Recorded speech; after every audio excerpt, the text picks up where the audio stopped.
আমার প্রাণপ্রিয় ভাই ও বোনেরা, আশা করি সবাই ভালো আছো, সুস্থ আছো, তোমাদের পরিবারের সবাই ভালো আছে। আর হচ্ছে আজ আবার তোমাদের সামনে হাজির হয়েছি। আমরা গত ক্লাস নিয়েছিলাম বাংলাদেশ বিষয়গুলোর উপরে, তাই না? আচ্ছা, তো তোমরা আমাকে শুনতে বা দেখতে পাচ্ছ কিনা, সাউন্ড এবং বোর্ড ক্লিয়ার আছে কিনা আমার ছোট ভাই ও বোনেরা?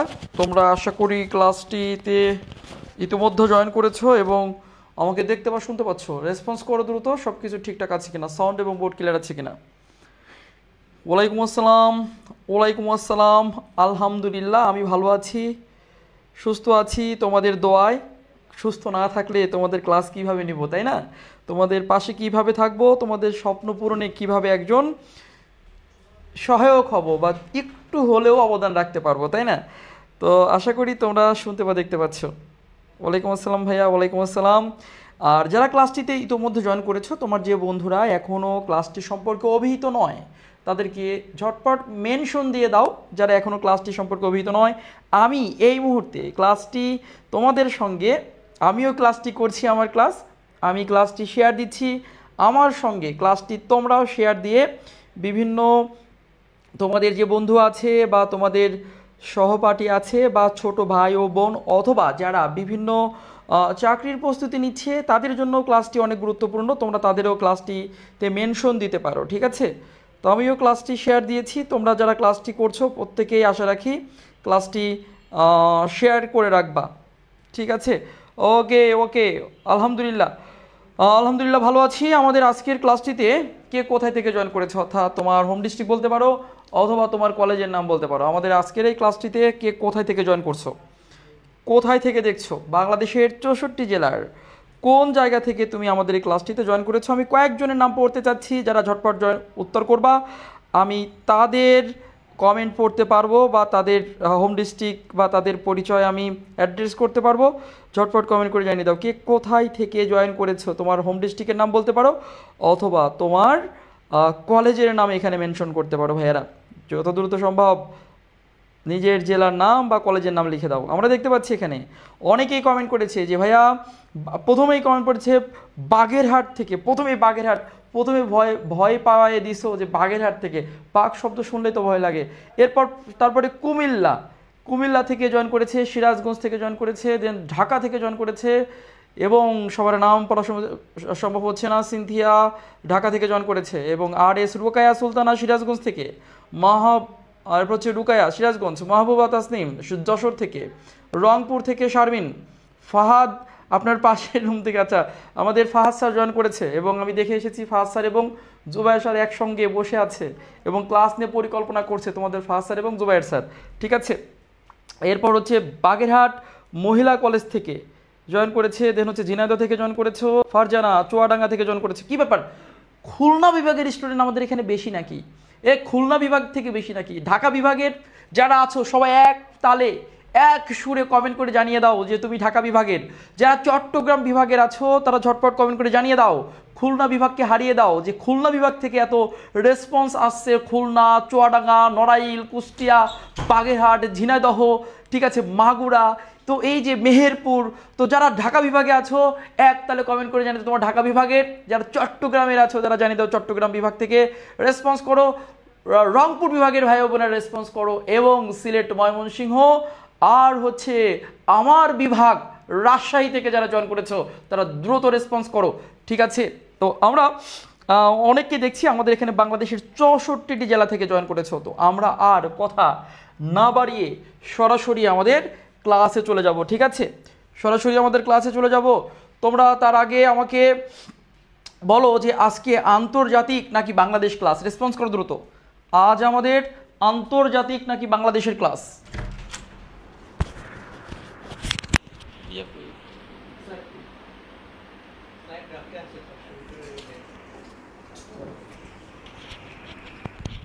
দ্রুত কমেন্ট করো, আন্তর্জাতিক নাকি বাংলাদেশ ক্লাস, রেসপন্স করো। আন্তর্জাতিক ঢাকা থেকে, আচ্ছা ঠিক আছে। এখন কি ক্লাস হবে বলো তো? আন্তর্জাতিক ক্লাস হবে ইনশাল্লাহ। ক্লাসটি তোমাদের জন্য সর্বোচ্চ ফলপ্রসূ হবে। আর তোমরা যারা এখানে সেকেন্ড টাইম বা দেখা যাচ্ছে ফার্স্ট টাইম যেই হও বা অন্য কোনো চাকরির জন্য প্রস্তুতি নাও, ইনশাল্লাহ সবার জন্য ক্লাসটি গুরুত্বপূর্ণ, ঠিক আছে? তো আমি আর কথা না বাড়িয়ে অ্যাকচুয়ালি প্রথমে একটু কুশল বিনিময় না করলেই নয়, প্রথমে একটু কুশল বিনিময় করে নিয়েছি তোমাদের সাথে। তো কুশল বিনিময় না করলে তোমরা হয়তো বা এই এর মধ্যে হয়তো কয়েকজন জয়েন করতো, আর এর মধ্যে ক্লাস শুরু করলে অনেকের ক্লাস মিস হয়ে যেত, তাই না? তো আমরা এর মধ্যে দেখতে পাচ্ছি যে আমাদের অলরেডি ক্লাস সম্পর্কে আমাদের হচ্ছে যে তোমাদের জন্য যে পিডিএফ তৈরি করা হয়েছে সেটা কিন্তু আমাদের টেকনিক্যাল টিম অলরেডি হচ্ছে সেই পিডিএফ কিন্তু তোমাদের সামনে ডিসপ্লে করছে। দেখা যাক আজকে আমাদের কোন পার্টের ক্লাস অনুষ্ঠিত হবে। এবং আমরা দেখতে পাচ্ছি অবশেষে তোমাদের সেই জিকে কমান্ডার কই গেল, এই যে মোহাম্মদ শাহিন আলম, এই যে শাহিন আলম এবং আমাদের যোদ্ধারা তোমাদের জন্য দেখো কত, আমার ডানে বামে কত মানুষ দেখো তোমাদের জন্য পরিশ্রম করছে, ঠিক আছে? তো ভাইয়েরা আমরা চলে যাচ্ছি আমাদের ক্লাসে, আর কথা না বাড়িয়ে আন্তর্জাতিক ক্লাস অনুষ্ঠিত হবে এবং ইনশাল্লাহ ক্লাসটিতে এমনভাবে পিডিএফটি তৈরি করা হয়েছে যে এই পিডিএফ পড়লে ইনশাল্লাহ যে কোনো পরীক্ষায় তুমি অনেক প্রশ্ন কমন পেয়ে যাবা, ঠিক আছে? তো দেখো যে প্রথমেই আমরা দেখতে পাচ্ছি সেকেন্ড টাইম ফ্রি ক্লাস, আন্তর্জাতিক বিষয়বলী, গুরুত্বপূর্ণ প্রশ্ন বিশ্লেষণ এবং তোমাদের ক্লাস নেবেন এই ব্যক্তি, চিনতে পারো নাম কি? নার দেখি একতলে নাম বলো, নাম কি? মোহাম্মদ শাহিন আলম। ওকে, তো আমরা আন্তর্জাতিক ক্লাসের প্রথম প্রশ্ন চলে যাচ্ছি। বিসমিল্লাহির রহমানির রহিম। আমাদের প্রথম প্রশ্ন কি আছে দেখা যাক। প্রথম প্রশ্ন আছে হলো অলিম্পিকের প্রতীকে কতটি রং আছে? রং সবাইকে দ্রুত উত্তর করতে হবে। অলিম্পিকের প্রতীকে বা অলিম্পিকের পতাকায় কতটি রং আছে? রং কতটি? অপশন 1 2টি, 3টি, 4টি, 5টি। অলিম্পিকের প্রতীকে কতটি রং আছে? কতটি রং আছে অলিম্পিকের পতাকায়? দেখি কে কে উত্তর করতে পারো। এটা খুবই গুরুত্বপূর্ণ প্রশ্ন এবং রিসেন্টলি কিন্তু বিশ্ববিদ্যালয় সহ অনেকগুলো আমরা দেখেছি এই প্রশ্ন হচ্ছে অনেকগুলো পরীক্ষায়, প্রতিযোগিতামূলক পরীক্ষা অলরেডি এসে গিয়েছে এবং রিসেন্টলি বিশ্ববিদ্যালয়ের প্রশ্ন এসেছে। তো অলিম্পিকের পতাকায় কতটি রং আছে? অলিম্পিক একটা গেমস, অলিম্পিক গেমস যাকে বলা হয় great show on the earth, the great show on the earth, সেই মহা প্রদর্শন বলা হয় যে গেমস বা খেলাকে, যার নাম অলিম্পিক, যার উৎপত্তি হয়েছে গ্রিসে, এবং সবচেয়ে বড় আসর যেটা পৃথিবীর বসে খেলার মধ্যে সেটি হচ্ছে অলিম্পিক। এই অলিম্পিকের পতাকায় কতটি রং আছে? আমরা অনেককে দেখতে পাচ্ছি উত্তর করেছে, যে কেউ বলেছে 4টা, কেউ বলেছে 5টা, তবে বেশিরভাগ উত্তর কিন্তু হয়েছে 5টা। আমরা দেখব কয়টা হবে, আমরা দেখব যে অ্যাকচুয়ালি কয়টা হবে। অলিম্পিকের পতাকায় কতটি রং আছে? অলিম্পিকের পতাকায় এশিয়ার যে রং, অলিম্পিকের পতাকায় এশিয়ার যে রং, এশিয়াকে দেখো তো আমরা কোন কালার দিয়ে লিখেছি? হলুদ, এশিয়া। এরপর আমরা লিখব হচ্ছে এশিয়ার পরে লিখব আমেরিকা। দেখো তোমরা একটু ভালো করে দেখো, আমেরিকার কালার দেখো লিখেছি কি? আমেরিকা মহাদেশ, এটা হচ্ছে আমেরিকা মহাদেশ, উপরেরটা ছিল এশিয়া মহাদেশ। ভালো করে বোঝার চেষ্টা করবা, ইনশাল্লাহ সর্বোচ্চ ফলপ্রসূ হবা। এশিয়া মহাদেশ। এবং 3 নম্বরে এমন একটা মহাদেশ, ওটা কালো দিয়ে লিখলে আর ওটা দেখা যাবে না। এখন যদি আমি এখানে কালো লিখি দেখা যাবে? কালো দিয়ে লিখলে দেখা যাবে না, সরি টু, এটা কালো দিয়ে লিখছি না, আমি এটা দিয়ে লিখছি আফ্রিকা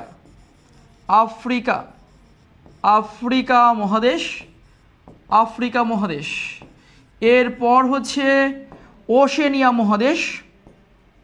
কি মহাদেশ?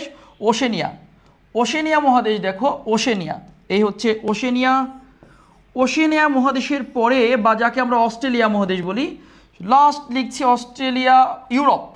ইউরোপ মহাদেশ, লেখো ইউরোপ মহাদেশ, ওশেনিয়া মহাদেশ, ইউরোপ মহাদেশ। এই যে 5টা মহাদেশ এখানে লিখেছি। আমেরিকা বলতে 2 আমেরিকা, উত্তর আমেরিকা দক্ষিণ আমেরিকাকে বোঝায়, মনে রাখবা। আমেরিকা বলতে উত্তর আমেরিকা এবং দক্ষিণ আমেরিকাকে বোঝায়। এই যে দেখো আমি যে 5টা মহাদেশ এখানে লিখেছি, Asia, America, Africa, Oceania, Europe. তো এই 5টার মধ্যে দেখো এশিয়াকে প্রথমে দেখো। অলিম্পিকে এশিয়া মহাদেশের রং কিন্তু হলুদ। অলিম্পিকে এশিয়া মহাদেশের রং কি বলো তো? হলুদ রং।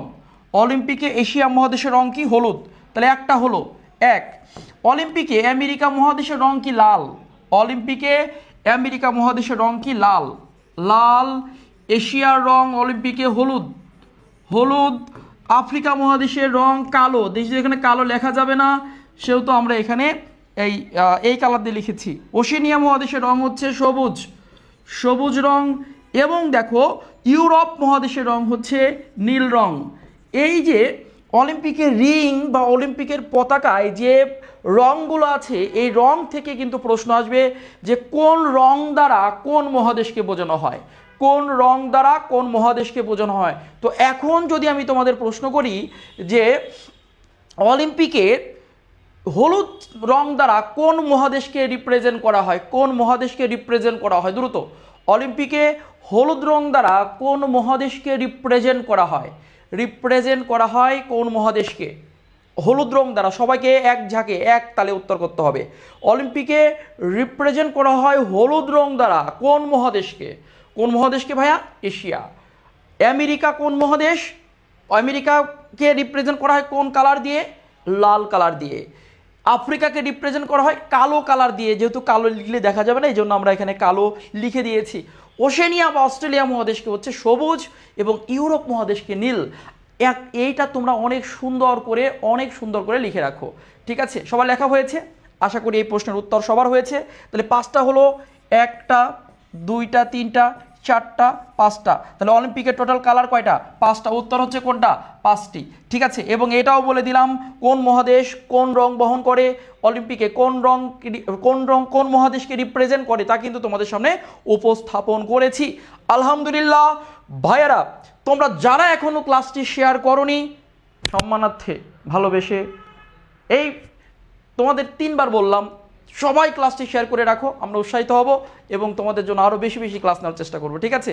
ওকে, তো আমরা চলে যাচ্ছি পরবর্তী প্রশ্নে। দেখি কি আছে আমাদের পরবর্তী প্রশ্ন কি আছে দেখবো আমরা। পরবর্তী প্রশ্ন আছে ফুটবলের উৎপত্তি কোন দেশে? দেখি কে কে উত্তর করতে পারো এবার। ফুটবলের উৎপত্তি কোন দেশে? এই প্রশ্নের উত্তর সবাইকে পারতে হবে। অপশন 1 ইংল্যান্ড, অপশন 2 চীন, option 3 Greece, option 4 Bharat. Olympic বলছি যে ফুটবলের উৎপত্তি কোন দেশে? ইংল্যান্ড, চীন, গ্রিস, ভারত।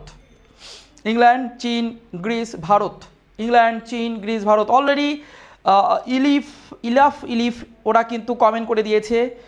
একজন বলেছে ইংল্যান্ডে, একজন বলেছে চীনে, ঠিক আছে? উচ্চারণ করতে, আচ্ছা ঠিক আছে, ওকে। ও আচ্ছা, দেখি কার উত্তর সঠিক হয়েছে। আমি দেখেছি এখানে যে প্রথমে যদি বলি ইংল্যান্ডে কি হয়েছে, ইংল্যান্ডে ক্রিকেটের উৎপত্তি, ইংল্যান্ডে হচ্ছে ক্রিকেটের উৎপত্তি, ক্রিকেট খেলার। চীনে হচ্ছে ফুটবল, চীনে কি বলতো? ফুটবলের উৎপত্তি। গ্রিসে অলিম্পিকের উৎপত্তি, গ্রিসে অলিম্পিকের উৎপত্তি। এবং ভারতে দাবা খেলা বা চতুরঙ্গ খেলা, দাবা খেলার উৎপত্তি। তো তোমরা একটু খেয়াল করে দেখো, এই 4টা খেলার উৎপত্তি যদি তুমি জানো, তোমরা কিন্তু একটা প্রশ্ন পড়ছো যে ফুটবলের উৎপত্তি কোন দেশে, তোমরা পড়ছো চীনে। এটা অনেকেই কনফিউশন পড়ে, কেউ বলে ইংল্যান্ডে, কিন্তু অনেক বিশ্লেষণ করে দেখা গিয়েছে ফুটবলের উৎপত্তি হচ্ছে চীনে, আর ক্রিকেট খেলার উৎপত্তি হচ্ছে ইংল্যান্ডে। গ্রিসে হচ্ছে অলিম্পিক খেলার উৎপত্তি এবং ভারতে হচ্ছে দাবা বা চতুরঙ্গ খেলার উৎপত্তি। দাবা বা কি বলেছি? চতুরঙ্গ। এই দাবার অপর নাম কিন্তু চতুরঙ্গ, মনে রাখবা, চতুরঙ্গ খেলার উৎপত্তি দাবা বা চতুরঙ্গ। সবাইকে লিখেছো ইনশাল্লাহ। উৎপত্তি যদি আসে, তোমাদের আমি প্রতিশ্রুতি দিচ্ছি এই 4টার মধ্যে তোমরা একটা প্রশ্ন কমন পেয়ে যাবা। যদি কোনো বিশ্ববিদ্যালয়ে, কোনো চাকরির পরীক্ষায়, কোনো প্রতিযোগিতামূলক পরীক্ষায় যদি উৎপত্তি থেকে প্রশ্ন আসে, তোমরা নিশ্চিত থাকতে পারো এই 4টার একটা তোমরা কমন পেয়ে যাবা, ঠিক আছে? ওকে, তারপরে হ্যাঁ, দাবা খেলার উৎপত্তি কোথায়? ভারতে, দাবা, ঠিক আছে। এরপরে আমরা চলে যাচ্ছি, হ্যাঁ কট হয়ে গেছে, এটা না, কট খেয়ে গিয়েছো। এরপরে আমরা যাচ্ছি পরবর্তী প্রশ্ন, ঠিক আছে?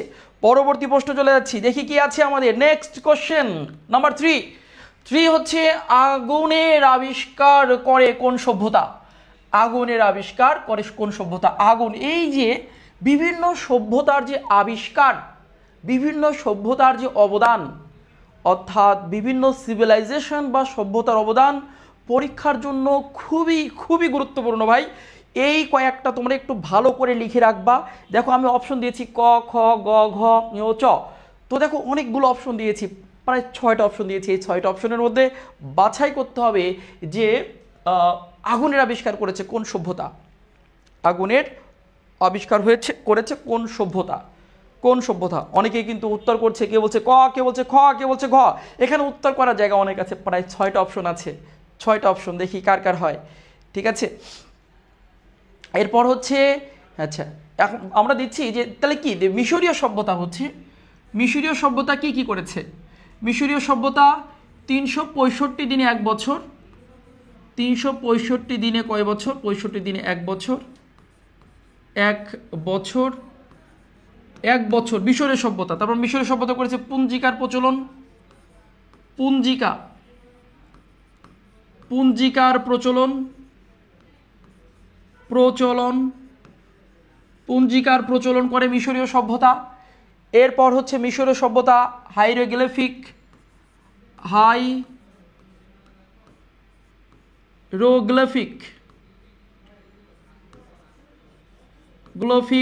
লিখন পদ্ধতি, হাইরোগ্লিফিক লিখন পদ্ধতি,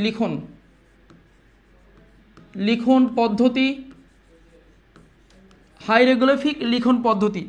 ঠিক আছে, আপাতত এই কয়েকটা মনে রাখো, মিশরীয় সভ্যতা, হাইরোগ্লিফিক লিখন পদ্ধতি, পুঞ্জিকার প্রচলন। কিসের প্রচলন? পুঞ্জিকার প্রচলন। এবং 365 দিনে 1 বছর হয়। 365 দিনে 1 বছর পরীক্ষা আসবে কিভাবে? পরীক্ষা আসবে হচ্ছে 365 দিনে 1 বছর কারা প্রচলন করেছে? মিশরীয় সভ্যতা বা ইজিপ্ট সিভিলাইজেশন। মিশরের অপর নাম তোমরা জানো ইজিপ্ট, আর সিভিলাইজেশন মানে হচ্ছে সভ্যতা। পুঞ্জিকার প্রচলন করেছে মিশরীয়রা এবং হাইরোগ্লিফিক লিখন পদ্ধতির প্রচলন করেছে কারা? মিশরীয়রা, মনে থাকবে। এবং পিরামিডের আবিষ্কার করেছে। কিসের আবিষ্কার করেছে? পিরামিড। আর একটা দিচ্ছি মিশরীয় সভ্যতা থেকে, তোমরা এই পাঠে খুবই দুর্বল থাকো। পিরামিডের আবিষ্কার করেছে, পিরামিড আবিষ্কার। এই যে পিরামিডের আবিষ্কার করেছে কারা? মিশরীয় সভ্যতা। দয়া করে এই কয়েকটা মিশরীয় সভ্যতার অবদান তোমরা একদম ঠোঁটস্থ অন্তস্থ যেভাবে পারো মনে রাখবা। সভ্যতার অবদান থেকে আবার বলেছি, বিশ্ববিদ্যালয়, চাকরি, যে কোনো প্রতিযোগিতামূলক পরীক্ষার জন্য মোস্ট ইম্পর্টেন্ট টপিক, এটা মনে রাখবা। আচ্ছা, তারপরে হচ্ছে আমরা যাচ্ছি যে ক্যালিডিও কি করেছে। ক্যালিডিও সভ্যতা 7 দিনে 1 সপ্তাহ প্রচলন করেছে। 7 দিনে 1 সপ্তাহ, 7 দিনে 1 সপ্তাহর প্রচলন, 7 দিনে 1 সপ্তাহ প্রচলন করেছে ক্যালিডিও। আশুরীয় সভ্যতা আগুনের আবিষ্কার করেছে, অর্থাৎ আশুরীয় সভ্যতা উত্তর হবে, যারা আগুনের আবিষ্কার করেছে আশুরীয়রা। রোমান সভ্যতা আইনে অবদান রেখেছে, রোমান আইনে অবদান রেখেছে, আইন ক্ষেত্রে আইনে অবদান। কিসে অবদান রয়েছে? এদের আইনে অবদান রয়েছে। রোমান সভ্যতার অবদান রয়েছে কিসে? আইনে। সিন্ধু সভ্যতা পরিকল্পিত নগর ব্যবস্থা, পরিকল্পিত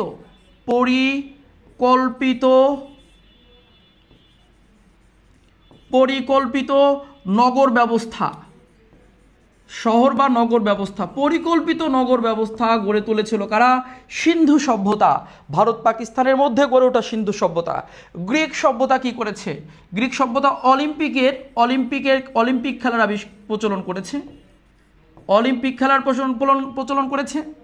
দর্শন শাস্ত্রের প্রচলন করেছে, দর্শন শাস্ত্র, ফিলোসফি, দর্শন শাস্ত্রের প্রচলন করেছে গ্রিক সভ্যতা। এবং তোমার হচ্ছে যুক্তিবিদ্যা বা তর্কশাস্ত্রের প্রচলন হয়েছে, যুক্তিবিদ্যা বা তর্কশাস্ত্র, যুক্তিবিদ্যার প্রচলন, যুক্তিবিদ্যা বা তর্কশাস্ত্রের প্রচলন করেছে। যুক্তিবিদ্যার অপর নাম কি? তর্কশাস্ত্র, তর্কশাস্ত্র। ভালো করে লিখে রাখো ভাই, অনেক বেশি তোমরা বুঝতেও পারছো না যেগুলো কত গুরুত্বপূর্ণ। তর্কশাস্ত্রের উৎপত্তি, যুক্তিবিদ্যা বা তর্কশাস্ত্র। এবং এখানে আর একটা তথ্য আমরা লিখে রাখবো, তাহলে অলিম্পিকের প্রচলন, দর্শন শাস্ত্রের প্রচলন, যুক্তিবিদ্যার প্রচলন, তর্কশাস্ত্রের প্রচলন একই কথা। যুক্তিবিদ্যার অপর নাম কিন্তু তর্কশাস্ত্র। আরেকটি বিষয়, গণতন্ত্রের প্রচলন, গণতন্ত্র, এই যে আমরা গণতন্ত্রের কথা বলি, গণতন্ত্রের প্রচলন। দয়া করে এই গ্রিক সভ্যতার এই তথ্যগুলো তোমরা আরও ভালো করে মনে রাখার চেষ্টা করবা। তাহলে গ্রিক সভ্যতার অবদান, অলিম্পিক খেলার প্রচলন করেছে, দর্শন শাস্ত্র বা ফিলোসফির প্রচলন হয়েছে, যুক্তিবিদ্যা যাকে আমরা লজিক বলি, যার অপর নাম তর্কশাস্ত্রের প্রচলন করেছে, এবং ভাইয়া গণতন্ত্র বা ডেমোক্রেসির প্রচলন হয়েছে। আর আধুনিক ডেমোক্রেসি বললে ইংল্যান্ডে বা ব্রিটেনে, তবে গণতন্ত্রের প্রচলন কিন্তু হয়েছে কোথায়? গ্রিকে। তোমরা লিখে নিয়েছো? তাহলে এখানে উত্তর হচ্ছে কোনটা? আগুনের আবিষ্কার দিয়েছি। কোনটা উত্তর হচ্ছে? অ্যাসিডীয়। মিশরীয় সভ্যতার অবদান দেখো, ক্যালিডীয় সভ্যতার অবদান দেখো, রোমান সভ্যতার অবদান দেখো, সিন্ধু সভ্যতার অবদান দেখো, গ্রিক সভ্যতার অবদান দেখো। তোমাদের আমি আবার প্রতিশ্রুতি দিচ্ছি, তোমরা যদি এইগুলো মনে রাখতে পারো, ইনশাল্লাহ যে কোনো একটা বিশ্ববিদ্যালয়ে তুমি একাধিক বিশ্ববিদ্যালয়ে এখান থেকে প্রশ্ন কমন পেয়ে যেতে পারো। এবং এগুলো অবশ্যই নোট করে রাখো, কারণ তুমি বইতে কিন্তু এগুলো ভালো মতো পাবা না। ঠিক আছে, সবাই বলো এটা শেষ হয়েছে? এটা শেষ হয়েছে কি না? আলহামদুলিল্লাহ শেষ হয়েছে। আমরা তাহলে এখান থেকে চলে যাচ্ছি আমাদের পরবর্তী প্রশ্ন। পরবর্তী প্রশ্ন 4, দেখা যাক 4 নাম্বার প্রশ্ন আমাদের কি আছে। রেডি সবাই? ভাইরা রেডি? ওকে, 4 নাম্বার প্রশ্ন। 4 নাম্বার প্রশ্ন হচ্ছে আমাদের, মঙ্গোলিয়ার পার্লামেন্ট কি? পার্লামেন্ট মানে কি? আইনসভা। পার্লামেন্ট মানে হচ্ছে আইনসভা। পার্লামেন্ট মানে কি বলো? আইনসভা, যা আইন প্রণয়ন করে। একটি দেশের সর্বোচ্চ একটি দেশের আইন প্রণয়ন করে। যেমন আমাদের পার্লামেন্ট হচ্ছে জাতীয় সংসদ, শেরেবাংলা নগরে 9 তলা বিশিষ্ট আছে জাতীয় সংসদ। প্রত্যেকটা দেশের পার্লামেন্ট আছে। পার্লামেন্টের মূল কাজ হচ্ছে আইন প্রণয়ন করা। ঠিক আছে, তো প্রথম প্রশ্ন, 4 নম্বর প্রশ্ন হচ্ছে মঙ্গোলিয়া। মঙ্গোলিয়া হচ্ছে এশিয়া মহাদেশের দূরপ্রাচ্যের একটি রাষ্ট্র। মঙ্গোলিয়া হলো এশিয়া মহাদেশের একটি দূরপ্রাচ্যের রাষ্ট্র। আর এই মঙ্গোলিয়ার পার্লামেন্ট দিয়েছি। তোমরা নিশ্চিত থাকো, পার্লামেন্ট থেকে যদি কোনো পরীক্ষায় প্রশ্ন এসে থাকে, আবার বলছি পার্লামেন্ট থেকে যদি কোনো প্রশ্ন এসে থাকে কোনো পরীক্ষায়, না এগুলো হুবহু কমন পড়বে, না এগুলো অপশন কেটে তুমি উত্তর করতে পারবা, না এগুলো হুবহু কমন পড়বে এই যে কয়টা দিয়েছি, না হলে তুমি অপশন ক্রস করে যদি ভিন্ন আসেও, আনকমন আসেও, অপশনের মধ্যে আপাতত এইগুলো দেবে। এই জন্য এই কয়েকটা পার্লামেন্ট যদি তুমি পড়তে পারো এবং আজকে আমার সাথে প্র্যাকটিস করতে পারো, ইনশাল্লাহ পার্লামেন্ট নিয়ে তোমার প্রশ্ন কমনের সম্ভাবনা অনেক অনেক গুণে বেশি হবে। ঠিক আছে, তো এটা উত্তর কোনটা হবে? মঙ্গোলিয়ার পার্লামেন্টের নাম দেখা যাক। থুরাল। থুরাল পরে লিখি স্টার্টিং নরওয়ে। নরওয়ে ঝটপট করে লিখে নাও। স্টার্টিং হচ্ছে নরওয়ে। Knesset Israel. নেসেট কার? ইসরায়েল। তারপর দেখো ডায়েট জাপান। ডায়েট কি? জাপান। স্টেট ডুমা রাশিয়া নিম্নকক্ষ। স্টেট ডুমা রাশিয়া বা রাশিয়া। Folketing Denmark. ফকেটিং কি বলেছি? ডেনমার্ক। এবং মজলিসি শুরা। মজলিসি কি বলেছি? শুরা। মজলিসি শুরা হচ্ছে ইরানের। ইরানের পার্লামেন্টের নাম হলো মজলিসি শুরা। ঠিক আছে, ওকে। দেখো তাহলে থুরাল হচ্ছে, তাহলে এখানে হচ্ছে উত্তর হচ্ছে থুরাল। উত্তর কোনটা? থুরাল। থুরাল হচ্ছে মঙ্গোলিয়ার পার্লামেন্ট। তাহলে থুরাল হচ্ছে মঙ্গোলিয়ার পার্লামেন্ট। আবার বলছি, থুরাল হলো মঙ্গোলিয়ার parliament. Starting Norway. Knesset Israel. Diet Japan. State Duma Russia. Folketing Denmark. Majlis Shura. Majlis al Shura হচ্ছে ইরানের পার্লামেন্ট। তাহলে তোমরা আশা করি লিখতে পেরেছো। সবার লেখা হয়েছে কিনা? লেখা হলে আমি পরবর্তী প্রশ্নে চলে যাব। এবং তোমরা অনেকেই সঠিক উত্তর করেছো, সবাইকে অনেক অনেক ধন্যবাদ। যে মঙ্গোলিয়া ভাইয়া এশিয়া মহাদেশের দূরপ্রাচ্যের একটি রাষ্ট্র, যার পার্লামেন্টের নাম থুরাল। নরওয়ের পার্লামেন্ট হচ্ছে স্টার্টিং নরওয়ে ইউরোপের রাষ্ট্র। নেসেট ইসরায়েল এশিয়া মহাদেশের একটি বিতর্কিত রাষ্ট্র ইসরায়েল, নেসেট যার পার্লামেন্ট। ডায়েট জাপান এশিয়া মহাদেশের রাষ্ট্র। এবং স্টেট ডুমা রাশিয়া। স্টেট ডুমা হচ্ছে রাশিয়ার নিম্নকক্ষের নাম। ফকেটিং ইউরোপের রাষ্ট্র ডেনমার্কের। মজলিস শুরা ইরান এশিয়ার রাষ্ট্র ইরানের। সবার লেখা হয়েছে কিনা? আলহামদুলিল্লাহ। সবার নোট করেছো কিনা? ঝটপট যত দ্রুত সম্ভব নোট করবা, তোমাদের একটু গতিশীল হতে হবে। চলে যাচ্ছি আমরা পরবর্তী প্রশ্নে। 5 দেখা যাক। নাম্বার 5 প্রশ্ন তোমাদের জন্য কোন প্রশ্নটি রাখা হয়েছে? 5 নম্বর প্রশ্ন, কোনটি সমাজতান্ত্রিক রাষ্ট্র নয়? কোনটি সমাজতন্ত্র কাকে বলে? সমাজতন্ত্র হচ্ছে সম্পদের এমন একটি এইভাবে লিখি যে এটি হচ্ছে এমন একটি অর্থ ব্যবস্থা, এমন একটি অর্থ ব্যবস্থা। সমাজতন্ত্র হলো এমন একটি অর্থ ব্যবস্থা যার সম্পদের মালিকানা সম্পদের মালিকানা, সম্পদের মালিকানা মালিকানা রাষ্ট্রের হাতে ন্যস্ত, বা এক কথা বলতে পারি সম্পদের মালিককে রাষ্ট্র, সম্পদের মালিক রাষ্ট্র, এইভাবে লিখতে পারি, যার সম্পদের মালিককে রাষ্ট্র, অর্থাৎ যে অর্থব্যবস্থায় সম্পদের মালিক রাষ্ট্র তাকে সমাজতন্ত্র বলে। সমাজতন্ত্রে প্রায় শ্রেণীবৈষম্য থাকে না। সমাজতন্ত্রের জনক হচ্ছে কার্ল মার্কস। জনকের নাম কি? Karl Marx. সমাজতন্ত্রের জনককে কার্ল মার্কস। কার্ল মার্কস কোন দেশের? জার্মানির এই অর্থনীতিবিদ হচ্ছে সমাজতন্ত্রের জনক কার্ল মার্কস। ঠিক আছে, কার্ল মার্কসের সমাজতন্ত্রের আইডিয়া পাওয়া যায় যে দুটি সমাজতন্ত্র বিষয়ক বিখ্যাত গ্রন্থ,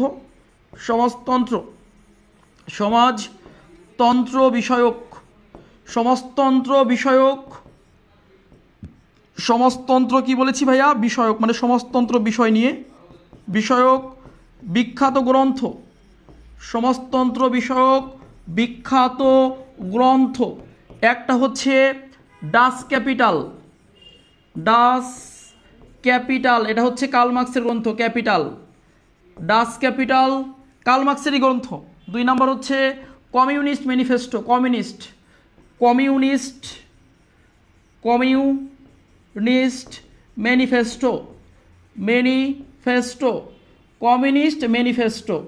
ডাস ক্যাপিটাল, কমিউনিস্ট ম্যানিফেস্টো, এই 2টা গ্রন্থই কিন্তু এই কার্ল মার্কসের গ্রন্থ।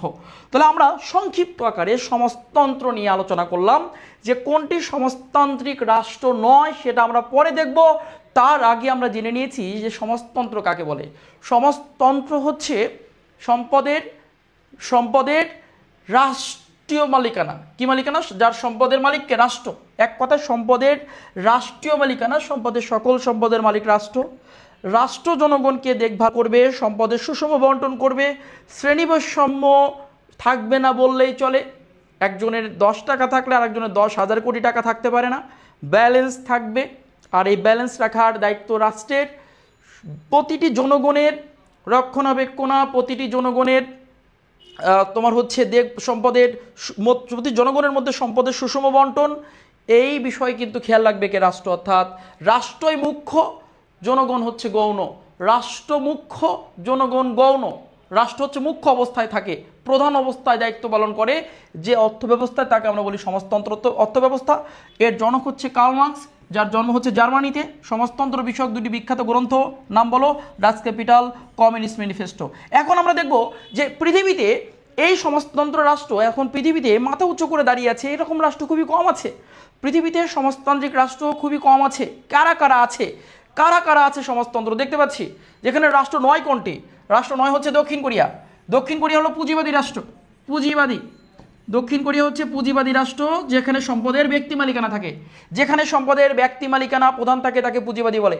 যে অর্থব্যবস্থায় সম্পদের প্রধান থাকে ব্যক্তি যা ইচ্ছা তাই করতে পারে, সম্পত্তি বেচাকেনা, হস্তান্তর, ব্যক্তির স্বাধীনতা, যে রাষ্ট্র ব্যবস্থায় ব্যক্তির স্বাধীনতা, সম্পদের মালিক ব্যক্তিকেন্দ্রিক যে অর্থব্যবস্থা, তাকে আমরা বলি হচ্ছে পুঁজিবাদীর প্রধান রাষ্ট্র আমেরিকা, জাপান, ইউরোপীয় ইউনিয়নের রাষ্ট্রগুলো। এখানে দক্ষিণ কোরিয়া কিন্তু পুঁজিবাদী। আর মনে রাখো, চীন হলো সমাজতন্ত্র, কিউবা সমাজতন্ত্র, ভিয়েতনাম সমাজতন্ত্র। আরও কিছু সমাজতন্ত্রের নাম লিখে দিচ্ছি। উত্তর কোরিয়া, আরও কিছু লিখে নেওয়ার সঙ্গে, উত্তর কোরিয়া,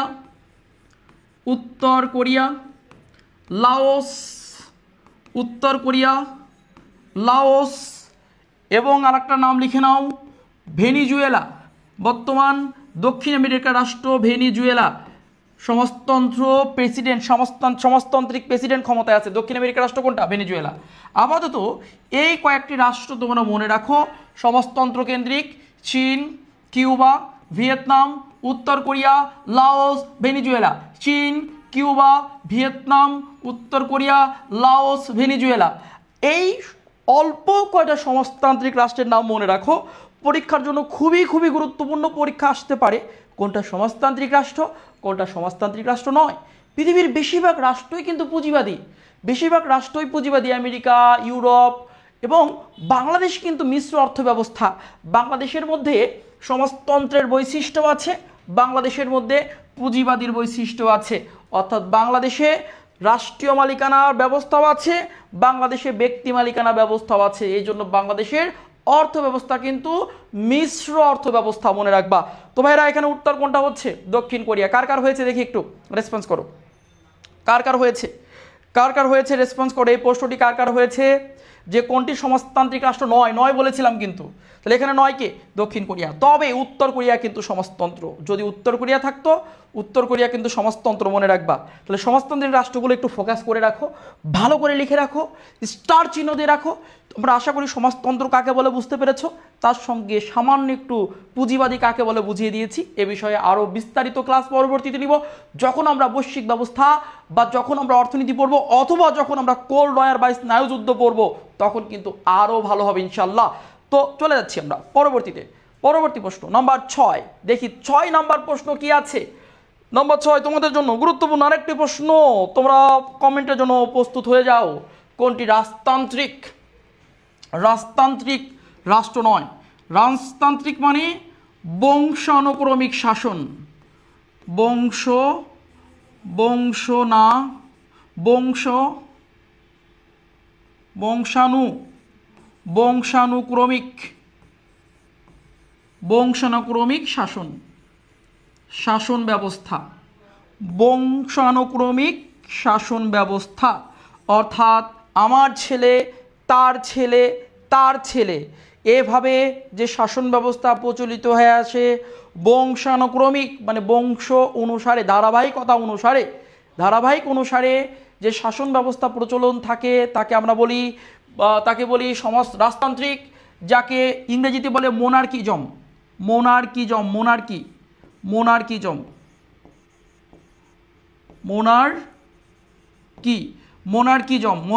মানে কি বলতো? মোনার্কিজম মানে হচ্ছে মোনার্কি। এক কথায় মোনার্কি মানে কি? মোনার্কিজম মানে রাজতন্ত্র। এটা কিন্তু পরীক্ষায়, কোন পরীক্ষায় জানি এবার কমন পড়েছে আমার এখান থেকে।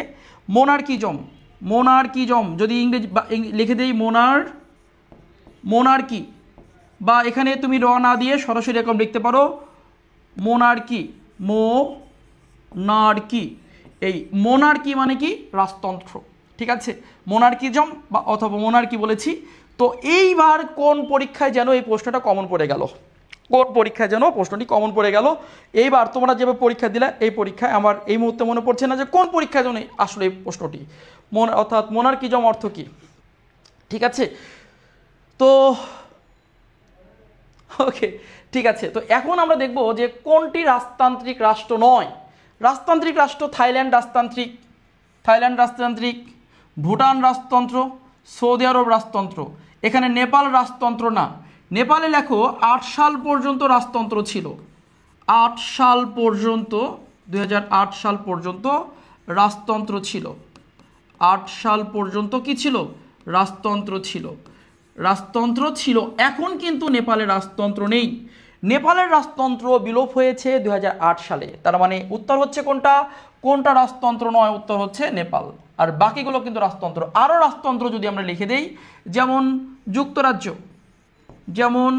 যুক্তরাজ্য লিখে নাও, যুক্তরাজ্য, ইউরোপের মধ্যে যুক্তরাজ্য। আর আফ্রিকার মধ্যে একটা রাষ্ট্র আছে, সোয়াজিল্যান্ড, যাকে আমরা বলি কিংডম অফ ইসওয়াতিনি। আগের নাম হলো সোয়াজিল্যান্ড। আফ্রিকার একটা রাষ্ট্র আছে সোয়াজিল্যান্ড। আর এই সোয়াজিল্যান্ডের বর্তমান নাম কিন্তু kingdom of Eswatini. Kingdom of Eswatini. Kingdom of Eswatini, এই রাষ্ট্রটি হলো বর্তমান নাম। আর পূর্ব নাম ছিল সোয়াজিল্যান্ড।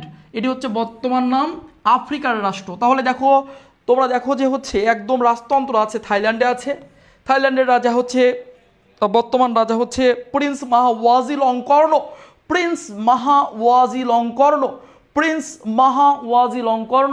থাইল্যান্ডের বর্তমান রাজা। ভুটানের বর্তমান রাজা হচ্ছে জিগমে খেসার ওয়াংচুক, আরও বড় নাম জিগমে খেসার ওয়াংচুক, ভুটানের রাজা। এবং সৌদি আরবের রাজা হচ্ছে তোমরা জানো সালমান। ঠিক আছে, মোহাম্মদ বিন সালমান। আচ্ছা, যুক্তরাজ্যের বর্তমান রাজাকে, যুক্তরাজ্যের বর্তমান রাজা হচ্ছে তৃতীয় চার্লস, তৃতীয় চার্লস। তো এখানে কয়েকজন রাজার নাম একটু লিখে দিচ্ছি। থাইল্যান্ডের বর্তমান রাজা হচ্ছে প্রিন্স মাহা ওয়াজিলঙ্কর্ণ, প্রিন্স মাহা কয়েকটা জেনে রাখো, ওয়াজিলঙ্কর্ণ, ওয়াজিলঙ্কর্ণ, প্রিন্স মাহা ওয়াজিলঙ্কর্ণ। ভুটানের রাজা জিগমে খেসার ওয়াংচুক,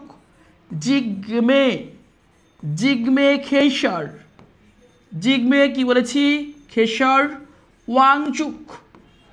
আরও বড় নাম কিন্তু আমি সংক্ষিপ্ত লিখে দিচ্ছি, ওয়াংচুক, জিগমে খেসার ওয়াংচুক। সৌদি আরবের রাজা হচ্ছে মোহাম্মদ সালমান, মোহাম্মদ কি বলেছি, সালমান, ঠিক আছে, সৌদি প্রিন্স। ওকে, তারপর হচ্ছে যুক্তরাজ্যের রাজাকে, যুক্তরাজ্যের রাজা হচ্ছে তৃতীয় চার্লস, তৃতীয় চার্লস। আর এই আফ্রিকার এটা প্রয়োজন নাই, আমিও প্রয়োজন বোধ করি নাই মনে রাখার, তারপরে যদি তোমরা কেউ মনে রাখতে পারো রেখো, ঠিক আছে, যদি জানতে চাও পরে জেনে রেখো। তাহলে থাইল্যান্ডের হচ্ছে প্রিন্স মাহা ওয়াজিলঙ্কর্ণ, ভুটানের হচ্ছে জিগমে খেইসার ওয়াংচুক, এবং সৌদি আরব মোহাম্মদ বিন সালমান, এবং যুক্তরাজ্য তৃতীয় চার্লস মনে রাখবা। তো তোমাদের সবার কাছে আমি প্রশ্ন করছি হচ্ছে প্রিন্স মামুন থাইল্যান্ডের, এই তোর মনের কথা, একদম টিকটকারকে তুই রাজা বানায় দিলি, ঠিক আছে। আচ্ছা, যাই হোক ও বোঝা যায় ও প্রিন্স মামুনের ভক্ত, আর আমরা কিছু না বলি। এটা হচ্ছে প্রিন্স মাহা ওয়াজিলঙ্কর্ণ।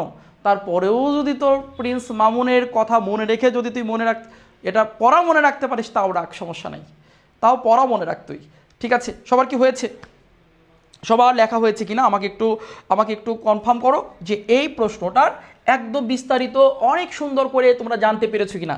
আচ্ছা, একটা মন থেকে যারা ক্লাস করছো, মন থেকে একটা কথা বলো তো, যারা ক্লাস করছো, তুমি যে এভাবে পড়ছো, আচ্ছা এভাবে কি কোনো বইতে কি পেয়েছো, মানে এইভাবে সাজানো, বা এই সবগুলো রাজার নাম একত্রে, অথবা এই যে রাজতন্ত্র ব্যবস্থা বা মোনার্কিজম, যতগুলো গুরুত্বপূর্ণ প্রশ্ন একসঙ্গে আছে, বাজারের যে গদবাঁধা বইগুলো আছে, তুমি কিন্তু এরকম করে কিন্তু পড়তে পারো নাই, কিছু তথ্য এলোমেলো সাজানো আছে। এখান থেকে কিন্তু ইনশাআল্লাহ প্রশ্ন কিন্তু কমন পড়ার অনেক সম্ভাবনা আছে। খুব বেশি সিরিয়াস হও, একটা প্রশ্ন যেন আজকে না ছোটে, একটা শব্দ যেন না ছোটে তোমাদের এখান থেকে, ঠিক আছে। ওকে, চলে যাচ্ছি আমরা পরবর্তী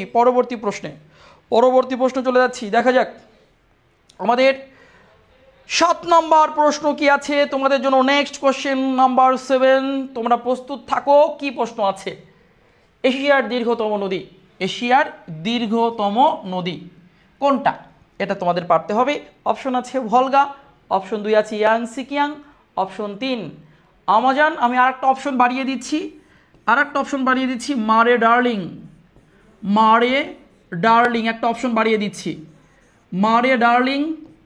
আরেকটা অপশন বাড়িয়ে দিচ্ছি, মারে ডার্লিং এর পর লেখো চ নাম্বার লেখো মিসিসিপি,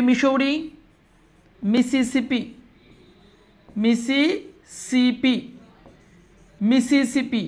আমি দেখো আমি 6টা অপশন দিয়েছি, 6টার মধ্যে এখানে কোনটা উত্তর হবে? এশিয়ার দীর্ঘতম নদী কোনটা? The longest river in the Asia কন্টিনেন্টের মধ্যে লংগেস্ট রিভার কোনটা? দীর্ঘতম নদী আমাদের এশিয়া মহাদেশের মধ্যে কোনটা? দেখি কে উত্তর করতে পারো। অনেকে সঠিক উত্তর করছো, আবার অনেকে দেখি ভুল উত্তর করছো, ব্যাপারটা কি? আচ্ছা, বলেছে ভাইয়া খ নাম্বার উত্তর হবে। কি খ আছে? ইয়াংসি কিয়াং। ওকে, দেখা যাক। ভলগা হচ্ছে ইউরোপের দীর্ঘতম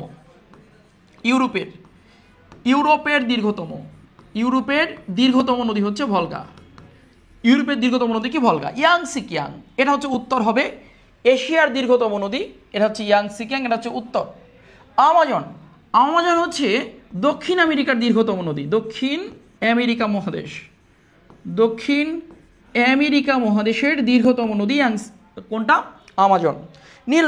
নীলনদ আফ্রিকা তথা পৃথিবীর দীর্ঘতম,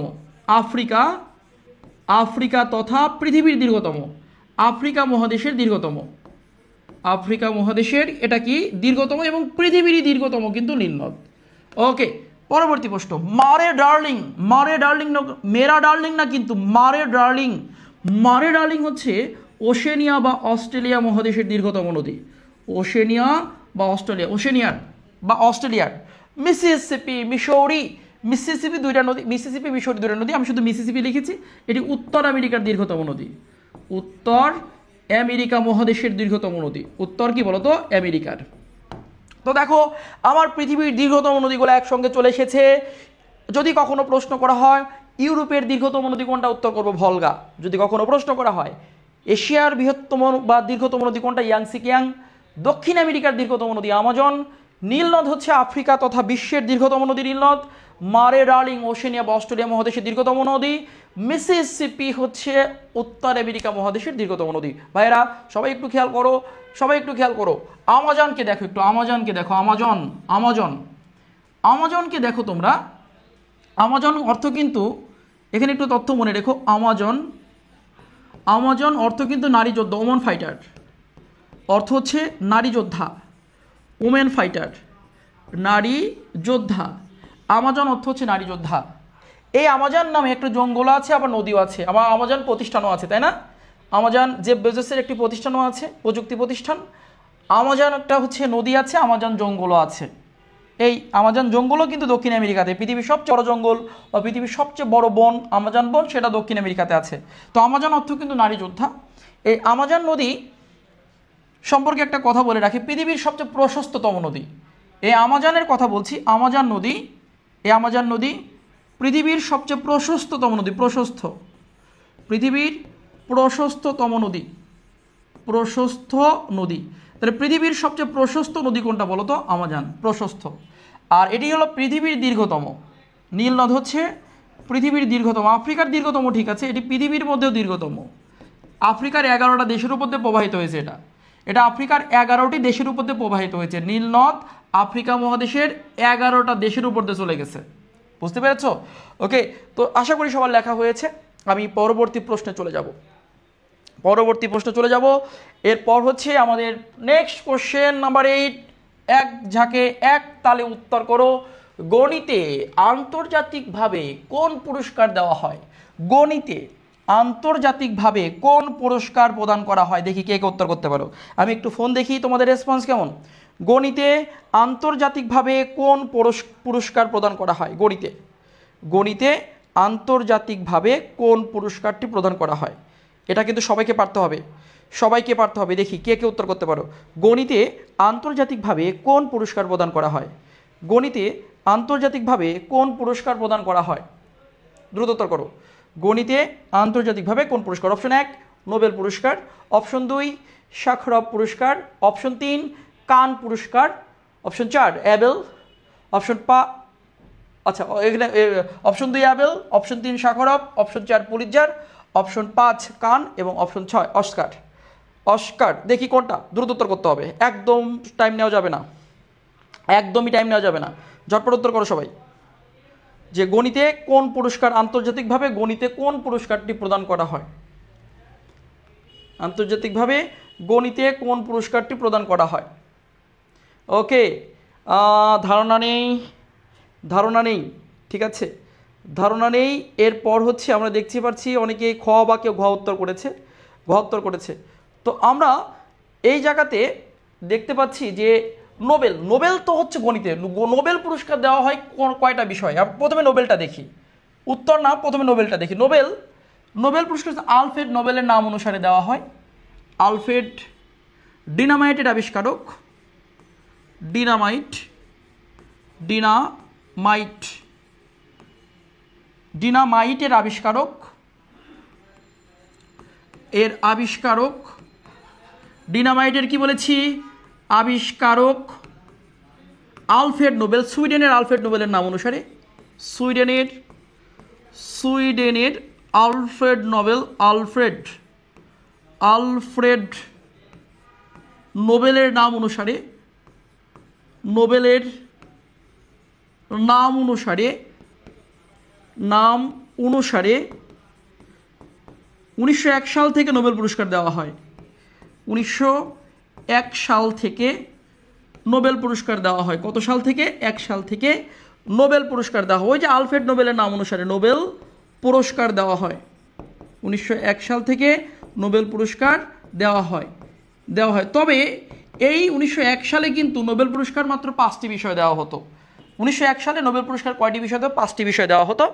1 নম্বর বিষয় আমরা লিখে দিচ্ছি। 1 নম্বর বিষয় হচ্ছে নোবেল পুরস্কার রসায়নে নোবেল পুরস্কার দেওয়া হয় রসায়ন, পদার্থ বা ফিজিক্স, পদার্থে দেওয়া হয়। 3 নম্বর লেখো, 3 নম্বর হচ্ছে চিকিৎসা শাস্ত্রে দেওয়া হয় চিকিৎসা। 4 নম্বর হচ্ছে সাহিত্য দেওয়া হয়, লিটারেচার বা সাহিত্যে দেওয়া হয়। নাম্বার 5 শান্তি বা পিস, শান্তিতে দেওয়া হয়, শান্তিতে নোবেল দেওয়া হয়, শান্তি। এবং নাম্বার 6 সবচেয়ে পরে, আগে এই 5টিতে দেওয়া হতো। 1901 সালে যখন নোবেল চালু হয়, 1901-এ যখন নোবেল পুরস্কার চালু হয়, তখন এই 5টি বিষয় 1, 2, 3, 4, 5 এই 5টা বিষয় দেওয়া হতো। কিন্তু পরবর্তীতে 1969 সালে 6 নাম্বার বিষয় যুক্ত হয়ে যায়, যার নাম হচ্ছে অর্থনীতি। অর্থনীতিতে নোবেল পুরস্কার যুক্ত হয়েছে, মনে রাখবা, 1969 সালে। এটা কিন্তু অনেক পরে, 1969 সালে অর্থনীতিতে নোবেল চালু হয়েছে। তাহলে অর্থনীতিতে নোবেল চালু কত? 1969 সালে। আর বাকি যেগুলো দেখছে এগুলো কিন্তু 1901। তো ভাইরা, নোবেল পুরস্কার যখন চালু হয় তখন কয়টি বিষয় দেওয়া হয়েছিল? নোবেল পুরস্কার যখন দেওয়া হয় তখন কতটি বিষয় দেওয়া হয়েছিল? চটপট উত্তর করতে হবে, যত দ্রুত সম্ভব উত্তর করো। নোবেল পুরস্কার 1901 সালে চালু হয়েছে। আলফ্রেড নোবেলের নাম অনুসারে। আলফ্রেড নোবেল ডিনামাইট আবিষ্কার করেছিল। সুইডেনের একজন বিজ্ঞানী আলফ্রেড নোবেল 1833 সালে জন্মগ্রহণ করে সুইডেনে। আলফ্রেড নোবেল 1833 সালে সুইডেনে জন্মগ্রহণ করে এবং তিনি 1863 সালের দিকে ডিনামাইট আবিষ্কার করে এবং এই ডিনামাইট বিক্রয় লব্ধ অর্থ দিয়ে তিনি তার নামে হুইল করে যান এবং পরবর্তীতে তার এই ডিনামাইট বিক্রয় লব্ধ অর্থ দিয়ে 1901 সালে নোবেল পুরস্কার প্রচলন করা হয় টোটাল 5টি বিষয়ে। এবং 1969 সালে গিয়ে অর্থনীতিতে নোবেল চালু হয়। তাহলে অর্থনীতিতে নোবেল চালু হয়েছে কত সালে? অর্থনীতিতে নোবেল চালু হয়েছে 1969 সালে। তাহলে আরেকটা বিষয় বলছি যে কি, ডিনামাইটের আবিষ্কারককে সুইডেনের, ওনার বাড়ি কোথায়? সুইডেন। এই ডিনামাইট আবিষ্কার করেছে কে? Alfred Nobel. আচ্ছা, ডিনামাইট আবিষ্কার হয়েছে 1866 সালে। ডিনামাইটের আবিষ্কার কত? ডিনামাইটের আবিষ্কার হচ্ছে 1866 সাল, মনে রাখবা। ডিনামাইটের আবিষ্কার কত? 1866। একটু আগে সাবকনসিয়াস মাইন্ডে 63 বলে ফেলেছি, তোমরা লিখে রাখো 66 সালে ডিনামাইট আবিষ্কার। আর আলফ্রেড নোবেলের জন্ম হচ্ছে সুইডেনে 1833 সালে। ঠিক আছে, তো এইটুকু মনে রেখো। নোবেল পুরস্কার চালু হচ্ছে 1901। তাহলে কয়টা সাল মনে রাখবো? আলফ্রেড নোবেলের জন্ম কত? 1833 সুইডেনে। আলফ্রেড নোবেল কি আবিষ্কার করছে? ডিনামাইট। কত? 1866-তে। আলফ্রেড নোবেলের নাম অনুসারে নোবেল পুরস্কার চালু 1901 সালে। প্রথম 5টি বিষয়, পরবর্তীতে 1969 সালে যুক্ত হয়ে যায় অর্থনীতি। এই হচ্ছে বিষয়। তো নোবেল পুরস্কার সম্পর্কে আমরা জানলাম। নোবেল পুরস্কারটা খুবই গুরুত্বপূর্ণ। শাখারভ পুরস্কার কেন দেওয়া হয়? শান্তিতে অর্থাৎ মানবতায় সর্বোচ্চ পুরস্কার। শাখারভ হচ্ছে মানবতায়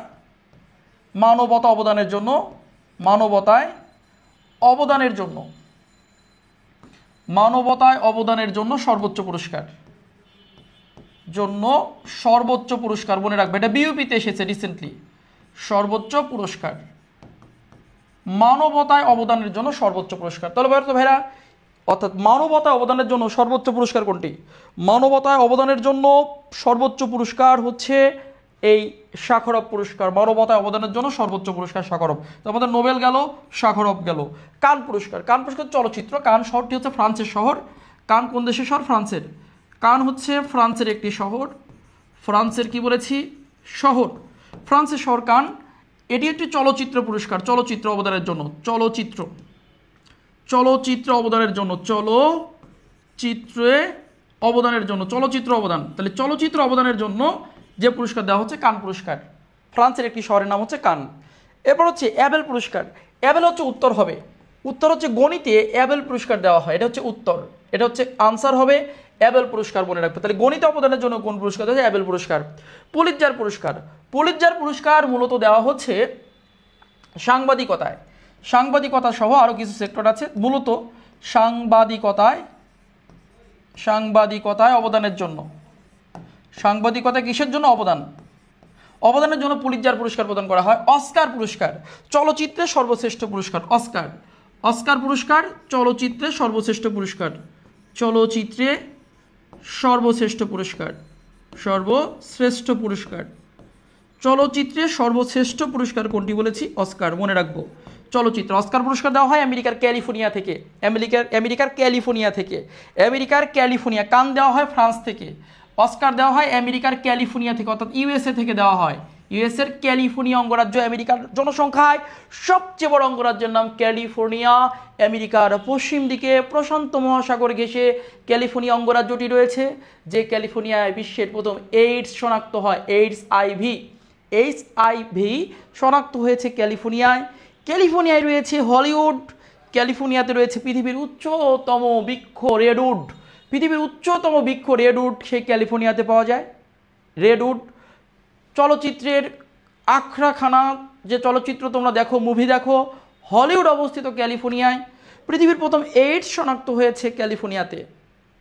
এবং এই ক্যালিফোর্নিয়ায় আমেরিকার কৃষ্ণাঙ্গদের বসবাস বেশি। কৃষ্ণাঙ্গ, পুরো আমেরিকা সাদাদের বসবাস থাকলেও সবচেয়ে বেশি প্রায়োরিটি এবং যে অঙ্গরাজ্যে বা প্রদেশে কৃষ্ণাঙ্গ বা কালোদের প্রাধান্য বেশি সেটা হচ্ছে ক্যালিফোর্নিয়া। আর এই ক্যালিফোর্নিয়া থেকেই অস্কার পুরস্কার প্রদান করা হয়, চলচ্চিত্রের সর্বশ্রেষ্ঠ পুরস্কার অস্কার পুরস্কার। সবাই লিখেছো কিনা? ঠিক আছে, তো আমরা এই পর্যন্ত জানি। তাহলে আমাদের কোনটা হয়ে গেল? গণিতে কোন আন্তর্জাতিক পুরস্কার প্রদান করা হচ্ছে? অ্যাবেল পুরস্কার। তাহলে ভাইরা নোবেল সম্পর্কে বলেছি। সাখারভ হচ্ছে মানবতার সর্বোচ্চ পুরস্কার, কান হচ্ছে চলচ্চিত্র পুরস্কার ফ্রান্স থেকে দেওয়া হয়, অ্যাবেল হচ্ছে গণিতে পুরস্কার দেওয়া হয়, পুলিৎজার সাংবাদিকতা সহ আরও অনেক সেক্টর, তবে মূলত সাংবাদিকতায়।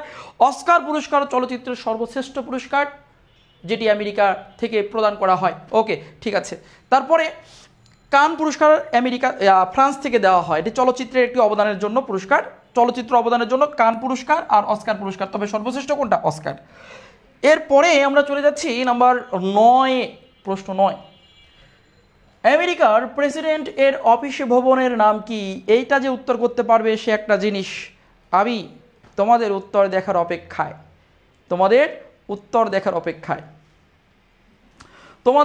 অপেক্ষায়, আমেরিকার প্রেসিডেন্টের অফিস ভবনের নাম কি? যত দ্রুত সম্ভব। আমেরিকার আবার বলেছি, আমেরিকার প্রেসিডেন্টের অফিস ভবনের নাম কি? অফিস ভবন। কে উত্তর করেছে? জান্নাত শেখ উত্তর করেছে, দেখতে পাচ্ছি। সাইফুল ইসলাম সাইদ উত্তর করেছে, এবং হচ্ছে তনিমা, তারপর হচ্ছে মনির উত্তর করেছে। আচ্ছা, ইয়াসমিন, বাহ, তোমরা কে বলেছো হোয়াইট হাউস, কেউ বলেছে ওভাল, কেউ বলছে পেন্টাগন, কেউ বলছে Capitol Hill. Which is the correct answer? কোনটা উত্তর হবে? কোনটা সঠিক উত্তর হবে? Which is the correct answer? আমি তোমাদের উত্তরের প্রতীক্ষায়, প্রত্যেকের উত্তর আমি খেয়াল করছি, দেখি তোমাদের উত্তর হয় কি না। উত্তর না হলে শাহিন ভাইয়া তো আছে, ঠিক আছে। তো আমি তোমাদের অনেকের উত্তর দিলাম ক ক ক ক ক ক ক ক, তার মানে ক ক ক ক করতে করতে তোমরা পাগল হয়ে গেছো। দেখা যাক কোনটা হচ্ছে। প্রথমেই দেখছি যে হোয়াইট হাউস হচ্ছে আমেরিকার প্রেসিডেন্টের বাসভবন। এটা হচ্ছে প্রেসিডেন্টের বাসভবন, আমেরিকার প্রেসিডেন্টের বাসভবন। এটা হচ্ছে আমেরিকার প্রেসিডেন্টের বাসভবন, যেখানে আমেরিকার প্রেসিডেন্ট বসবাস করে। ওয়াশিংটনে রয়েছে আমেরিকার প্রেসিডেন্টের বাসভবন, হোয়াইট হাউস। ওভাল অফিস, সেটা হচ্ছে উত্তর হবে অফিস। আমেরিকার প্রেসিডেন্টের অফিস ভবনের নাম হচ্ছে ওভাল অফিস। পেন্টাগন, আমেরিকার সামরিক ভবন, আমেরিকার সামরিক অফিস বা সামরিক ভবন। সামরিক, যেখান থেকে বিভিন্ন রাষ্ট্রকে আক্রমণের পরিকল্পনা করা হয়, যেখান থেকে বিভিন্ন রাষ্ট্রকে আক্রমণের শক বা পরিকল্পনা আটা হয়, সেই হচ্ছে পেন্টাগন। পেন্টা মানে কি পাঁচ, অর্থাৎ এই ভবনটি এরকম 5 কোণা। কয় কোণা? 5 কোণা। এই 5 কোণা ভবনের কারণে 5 কোণা ভবন, এরকম 5টা কোণা এই ভবনটির। এই 5 কোণার জন্য নাম হয়েছে পেন্টাগন। 5 কোণার জন্য নাম হয়েছে পেন্টাগন। এটি হচ্ছে আমেরিকার সামরিক অফিস ভবন, যেখান থেকে আমেরিকা বিভিন্ন রাষ্ট্রকে আক্রমণের শক বা পরিকল্পনা এঁটে থাকে, ঠিক আছে। ওকে, এরপর হচ্ছে ক্যাপিটাল হিল, আমেরিকার প্রশাসনিক ভবন। এটা আমেরিকার প্রশাসনিক ভবন, প্রশাসনিক। আমেরিকার প্রশাসনিক ভবনের নাম হচ্ছে ক্যাপিটাল হিল। এই চারটা মনে রেখো, কখনো প্যাচ লাগবে না, সুন্দর করে মনে রাখবা। হোয়াইট হাউস আমেরিকার প্রেসিডেন্টের বাসভবন, যেখানে আমেরিকার প্রেসিডেন্ট ঘুমায়, যেখানে ডোনাল্ড ট্রাম্প ঘুমায় তার বউকে নিয়ে, কাকে নিয়ে, মিলেনিয়া ট্রাম্পকে নিয়ে, ঠিক আছে। আচ্ছা, তারপর হচ্ছে ওভাল অফিস, আমেরিকার প্রেসিডেন্টের অফিস ভবন। পেন্টাগন সামরিক ভবন, ক্যাপিটাল হিল প্রশাসনিক ভবন। সবাইকে বুঝতে পেরেছো লেখা হয়েছে কিনা? সবার লেখা হয়েছে কিনা, লিখেছো কিনা, এবং তোমরা বুঝতে পেরেছো কিনা বা তোমাদের কোনো কনফিউশন আছে কিনা? কার কার হয়েছে একটু রেসপন্স করো তো, কার কার হয়েছে? দৌড় দৌড় রেসপন্স করতে হবে। এবং তোমরা যারা এখনও ক্লাসটি শেয়ার করোনি, তোমরা কি ক্লাসটা কে কে শেয়ার করেছো আমাকে একটু কনফার্ম করে জানাও তো, যে ক্লাসটি কে কে শেয়ার করেছো। অনেকক্ষণ বলছি, একটু আমাদের স্বার্থের কথায় আসে, আমাদের স্বার্থ না তোমাদের স্বার্থ, কারণ তোমরা ক্লাসটি শেয়ার করলে আমরা অনুপ্রাণিত হবো, উৎসাহিত হবো, এতে আর তো কিছু না। তো ক্লাসটি কারা কারা শেয়ার করেছো, যারা যারা এখনও ক্লাসটি শেয়ার করোনি টাইমলাইনে দয়া করে শেয়ার করে রাখো, ঠিক আছে। তোমার প্রয়োজনে পরে ক্লাসটি হারিয়ে যেতে পারে, এই ক্লাসটি খুবই গুরুত্বপূর্ণ, ক্লাসটি সবাই শেয়ার করে রাখো এবং বন্ধুদের মেনশন দাও। আর একটা বিষয় অভিহিত করি, তোমরা জানো যে সেকেন্ড টাইম যারা ভর্তি প্রস্তুতি নিতে চাচ্ছে তাদের সর্বোচ্চ প্রস্তুতির লক্ষ্যে সেকেন্ড টাইমের পাবলিক বিশ্ববিদ্যালয়ের স্বপ্ন পূরণের লক্ষ্যে এডুকেশনের চলমান ব্যাচে ভর্তির তারিখ, শেষ তারিখ হচ্ছে 31 তারিখ। তোমার যে বন্ধু বান্ধবী বা এখানে যারা ক্লাস করছো এখনও সেকেন্ড টাইমে ভর্তি প্রস্তুতি নিচ্ছ না, বা কোনো কোচিংয়ে ভর্তি হওনি, অথবা কোথাও হয়েছো কিন্তু ভালো সার্ভিস পাচ্ছ না, তোমাদের জন্য মোক্ষম সময় 31 তারিখ পর্যন্ত এডুকেশনের এই চলমান এবং স্পেশাল ব্যাচে ভর্তির লাস্ট ডেট। আজকের মধ্যে, এই মুহূর্তে ক্লাস শেষ হওয়ার মুহূর্তে তুমি এডুকেশন পেজে নক দিয়ে দ্রুত ভর্তি হয়ে যাও। আর সময় নষ্ট করো না, তোমার স্বপ্ন পূরণে এডুকেশন বদ্ধপরিকর, এবং তোমার স্বপ্ন পূরণে আমরা প্রত্যেকটি মেন্টর অভিজ্ঞতা একদম নিংড়িয়ে তোমাদের পাশে আছি, বড় ভাই হিসেবে আছি। এবার তোমার স্বপ্ন পূরণ হবে ইনশাল্লাহ, অবশ্যই হবে। যারা এখনও ভর্তি হও নাই দ্রুত ভর্তি হয়ে যাও, তোমার পাশে আমরা আছি, অবশ্যই তোমার স্বপ্ন পূরণ হবে। আর যারা ভর্তি হয়েছে তারা সর্বোচ্চ সার্ভিস পাচ্ছে, তাদের কাছ থেকেই আমাদের সার্ভিস সম্পর্কে জেনে নিও, তারপরে ভর্তি হো। এবং আমাদের ক্লাস কোয়ালিটি যদি ভালো লাগে ভর্তি হো, না হলো অন্য জায়গা হোক, কোনো সমস্যা নাই, ঠিক আছে। ওকে, তারপর হচ্ছে আমরা চলে যাচ্ছি 10 নম্বর প্রশ্নে। প্রশ্ন 10, আলাস্কা প্রদেশ ভৌগোলিকভাবে কোন দেশের সাথে সীমান্তযুক্ত? যে কি আলাস্কা প্রদেশ ভৌগোলিকভাবে কোন দেশের সাথে সীমানাযুক্ত? আলাস্কা প্রদেশ ভৌগোলিকভাবে কোন দেশের সাথে সীমানাযুক্ত? আলাস্কা প্রদেশটি ভৌগোলিকভাবে কোন দেশের সাথে সীমানাযুক্ত? অপশন 1 রাশিয়া, অপশন 2 যুক্তরাষ্ট্র, অপশন 3 কানাডা, অপশন 4 মেক্সিকো। কোনটা উত্তর হবে? ঝটপট উত্তর করতে হবে, যত দ্রুত সম্ভব উত্তর করতে হবে। দেখি কে কে উত্তর করতে পারো, এইটা কে কে উত্তর করতে পারো। আলাস্কা প্রদেশটি, আবার বলছি আলাস্কা প্রদেশটি কোন দেশের সাথে ভৌগোলিকভাবে সীমান্তযুক্ত আছে? ভৌগোলিকভাবে সীমান্তযুক্ত আছে, ওকে, ভৌগোলিকভাবে সীমান্তযুক্ত আছে। দেখি কোনটা উত্তর হবে। একজন বলেছে গ উত্তর, একজন বলছে এ উত্তর, আবার বলেছে গ উত্তর। দেখি কার কার উত্তর হচ্ছে, আমি তোমাদের উত্তর দেখার প্রতীক্ষায়, ঝটপট উত্তর করতে হবে। আচ্ছা আচ্ছা, ঠিক আছে, তো সবাই উত্তর করতে হবে, ভয় পাওয়া যাবে না, ভুল গেলে ভুল যাবে। মনে করো তুমি এক্সাম দিচ্ছ, তোমার আইডিয়া শেয়ার করছো, যদি কেউ আনসার না করো তোমার ভয় করবে, পারা প্রশ্ন কিন্তু পারবো না, আনসার করার চেষ্টা করবা, ঠিক আছে। আমরা একটু দেখি, ওকে ঠিক আছে। তো দেখি রাশিয়ার কাছ থেকে, এই রাশিয়া হচ্ছে এটি বিক্রি করেছে, রাশিয়ার ছিল, আলাস্কা রাশিয়ার ছিল, আলাস্কা কার ছিল? রাশিয়ার ছিল, আলাস্কা কার ছিল বলো তো? আলাস্কা হচ্ছে রাশিয়ার ছিল। তাহলে আলাস্কা প্রদেশটি কার ছিল? আলাস্কা পূর্বে 1867 সালের পূর্বে, 1867 সালের পূর্বে রাশিয়ার ছিল। পূর্বে কার ছিল? রাশিয়ার ছিল, এটা রাশিয়ার ছিল, রাশিয়ার এক সময় ছিল, এখন নাই, রাশিয়ার ছিল। যুক্তরাষ্ট্র হচ্ছে 1867 সালে, এটি রাশিয়ার কাছ থেকে 1867 সালে রাশিয়ার কাছ থেকে কার কাছ থেকে? রাশিয়ার কাছ থেকে 72 লক্ষ মার্কিন ডলারের বিনিময়ে, 72 লক্ষ মার্কিন ডলারের বিনিময়ে, মার্কিন ডলারের বিনিময়ে, ডলারের বিনিময়ে ক্রয় করে। কোনটাকে ক্রয় করে? আলাস্কাকে ক্রয় করে। তাহলে আলাস্কাকে ক্রয় করেছে কে? আমেরিকা ক্রয় করেছে। তাহলে 1867 সালে রাশিয়ার কাছ থেকে 72 লক্ষ মার্কিন ডলারের বিনিময়ে এটি ক্রয় করেছে কে যুক্তরাষ্ট্র, অর্থাৎ এটি বর্তমান যুক্তরাষ্ট্রের প্রদেশ হিসেবে আছে। এটি বর্তমান যুক্তরাষ্ট্রের প্রদেশ হিসেবে আছে। আমরা বলি যুক্তরাষ্ট্রের প্রদেশ কতটি? যুক্তরাষ্ট্রের প্রদেশ কিন্তু 50টি। যুক্তরাষ্ট্রের প্রদেশ কতটি? ইউএসএ প্রদেশ কতটি? ইউএসএ প্রদেশ হচ্ছে 50টি। 50টি প্রদেশের মধ্যে আয়তনে সবচেয়ে বড় প্রদেশ কিন্তু আলাস্কা। 50টি প্রদেশের মধ্যে আয়তনে সবচেয়ে বড় প্রদেশ কিন্তু আলাস্কা আয়তনে, আর জনসংখ্যায় ক্যালিফোর্নিয়া আয়তনে আলাস্কা। তো খেয়াল করো, এটি আগে ছিল রাশিয়ার, বর্তমানে আমেরিকার। আগে ছিল রাশিয়ার, কত আগে? 67 আগে। বর্তমানকার রাশিয়ার। ভৌগোলিকভাবে যুক্ত আছে কানাডার সাথে, ভৌগোলিকভাবে কানাডার সঙ্গে যুক্ত আছে। কিভাবে? আমরা যদি একটু উত্তর আমেরিকা দেখি, নর্মালি যদি দেখি, এটা হচ্ছে কানাডা, মনে করি এটা হচ্ছে কানাডা, আর এর নিচে আছে ইউএসএ, এর নিচে আছে কি? ইউএসএ মানে আমেরিকা। তো আমেরিকার এই আলাস্কা প্রদেশটা আছে কোথায়? আমেরিকার আলাস্কা প্রদেশটি হচ্ছে ঠিক কানাডার সাথে এখানে যুক্ত। এই যে এটা আলাস্কা। তাহলে আমেরিকা মালিক, এটা আমেরিকা ক্রয় করেছে রাশিয়ার কাছ থেকে, তবে এটি ভৌগোলিকভাবে কানাডার সঙ্গে যুক্ত আছে। তবে এটি ভৌগোলিকভাবে কার সঙ্গে যুক্ত আছে? এটি ভৌগোলিকভাবে কানাডার সঙ্গে যুক্ত আছে, মনে রাখবা, ভৌগোলিকভাবে কানাডার সঙ্গে যুক্ত আছে। আমেরিকা মালিক হলেও ভৌগোলিকভাবে, এখানে কিন্তু তথ্য দেখো, ভৌগোলিকভাবে কানাডার সঙ্গে যুক্ত আছে। আর মেক্সিকোর সাথে কোনো সম্পর্ক নাই, মেক্সিকোটা কেটে দিলাম। এই তিনটি রাষ্ট্রের সাথে আলাস্কা সম্পর্কযুক্ত। লাস্টবারের মতো বলছে, আলাস্কা ছিল রাশিয়ার, বর্তমান যুক্তরাষ্ট্রের। কত সাল থেকে? 1867 থেকে। আর এটা ভৌগোলিকভাবে কানাডার সঙ্গে যুক্ত রয়েছে। কানাডার পশ্চিম দিকে প্রশান্ত মহাসাগর ঘেঁষে আলাস্কা যুক্ত রয়েছে, যেখানে প্রচুর পরিমাণে স্বর্ণ উত্তোলন করা হচ্ছে এখান থেকে, আলাস্কা থেকে। ক্লিয়ার? ওকে, ঠিক আছে, চলে যাচ্ছি আমরা পরবর্তীতে। কার হলো একটু কমেন্ট করে জানাও দেখি, তোমাদের কার উত্তর হলো।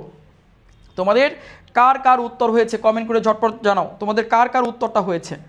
একটু দ্রুত উত্তর করো যে তোমাদের কার উত্তরটা হলো। উত্তর কার হয়েছে, দ্রুত জানাও উত্তরটা কার হয়েছে। আলহামদুলিল্লাহ, অনেকের উত্তর হয়েছে। চলে যাচ্ছি আমরা পরবর্তী 11 নম্বর প্রশ্ন। আমাদের প্রশ্ন কিন্তু খুব বেশি নাই, অল্প আছে। নিচের কোন জন হবে? নিচের কোন জন জার্মানির ধর্মযাজক? এখানে হবে জন। নিচের কোন জন জার্মানির ধর্মযাজক মানে ধর্মীয় গুরু। তাহলে নিচের কোন জন জার্মানির ধর্মযাজক মানে ধর্মীয় গুরু, ধর্ম নিয়ে কাজ করে? কোনজন বলো? নিচের কোনজন জার্মানির ধর্মযাজক? এটা কিন্তু সবাইকে পারতে হবে। এটা বিগত প্রশ্ন, বিসিএস এর বিগত প্রশ্ন। এটা বিসিএস এর বিগত প্রশ্ন। নিচের কোনজন জার্মানির ধর্মযাজক? Option 1 Socrates, option 2 Plato, option 3 Aristotle, option 4 Martin Luther. ঠিক আছে, Socrates, Plato, Aristotle, Martin Luther. দেখি কোনটা উত্তর হবে, কোনটা উত্তর হবে, দ্রুত উত্তর করবে, কোনটা উত্তর হবে। দেখা যাক কে উত্তর করতে পারো। 11 নম্বর, অনেক উত্তর করছে ঘ। দেখি তোমাদের উত্তর হয়েছে কিনা, একটু আমরা জাস্টিফাই করব দেখি। সক্রেটিস গ্রিসের দার্শনিক। সক্রেটিস হচ্ছে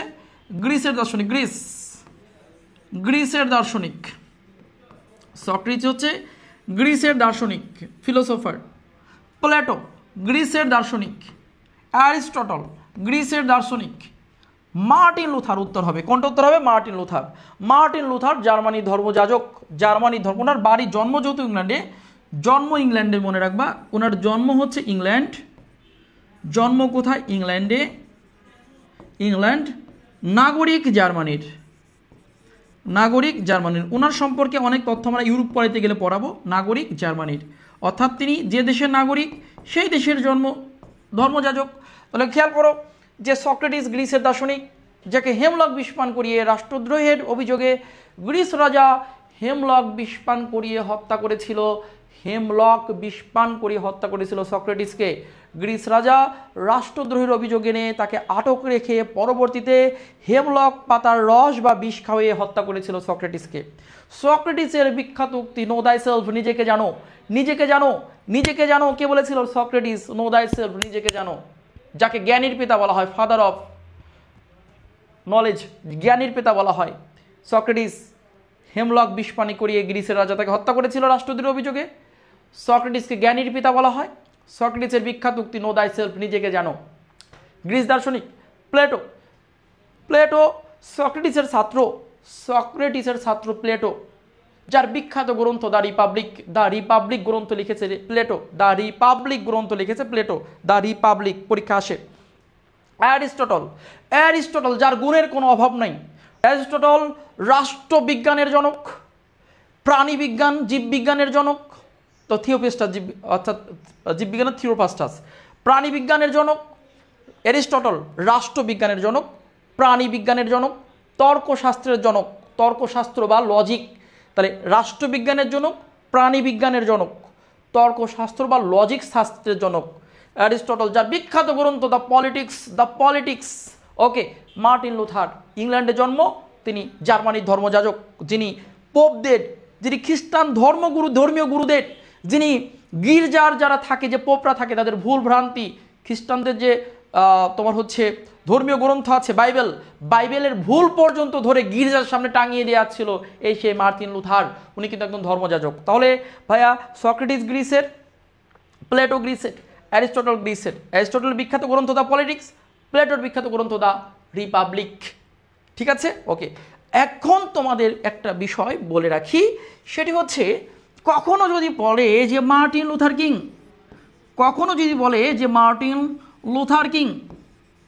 লুথার কিং, এই দুইটা ব্যক্তির মধ্যে তোমাদের প্যাচ লাগবে, একজন Martin Luther king. Martin Luther king আমেরিকার কৃষ্ণাঙ্গ আন্দোলনকারী নেতা, আমেরিকার কৃষ্ণাঙ্গ নেতা, উনি কিন্তু প্রেসিডেন্ট ছিল না, আমেরিকার কৃষ্ণাঙ্গ নেতা মার্টিন লুথার কিং। এই মার্টিন লুথার কিং কিন্তু আমেরিকার কৃষ্ণাঙ্গ নেতা, আর উনি কিন্তু জার্মানির ধর্মযাজক। মার্টিন লুথার আর মার্টিন লুথার কিং প্যাচ লাগাবা না কিন্তু, দুই ব্যক্তি। আর এই ব্যক্তিকে আমরা চিনি মূলত 1963 সালের একটা ভাষণ দিয়ে। 1963 সালে তিনি একটা ভাষণ দিয়েছিলেন। 63 কি বিখ্যাত ভাষণ বলেছিল, আই হ্যাভ এ ড্রিম। 63 সালের 28 আগস্ট তিনি বিখ্যাত ভাষণ দিয়ে বলেছিলেন, আই হ্যাভ এ ড্রিম। এই যে আই হ্যাভ এ ড্রিম তিনি ভাষণ দিয়েছিলেন, এবং তিনি 1964 সালে নোবেল পুরস্কার পেয়েছিলেন, এবং তাকে হত্যা করা হয় 1968 সালে, তার মৃত্যু হয়। 1968 সালে তার কি হয়, মৃত্যু। 64 সালে নোবেল। তাহলে মার্টিন লুথার কিং আমেরিকার কৃষ্ণাঙ্গ নেতা, তিনি 1963 সালের 28 আগস্ট ভাষণ দিয়েছিলেন, বিখ্যাত ভাষণ আই হ্যাভ এ ড্রিম, মৃত্যু 1968 সালে। এবং মনে রেখো, এই 2 মিনিটের ভাষণ এটা না, 64 না 63 হবে।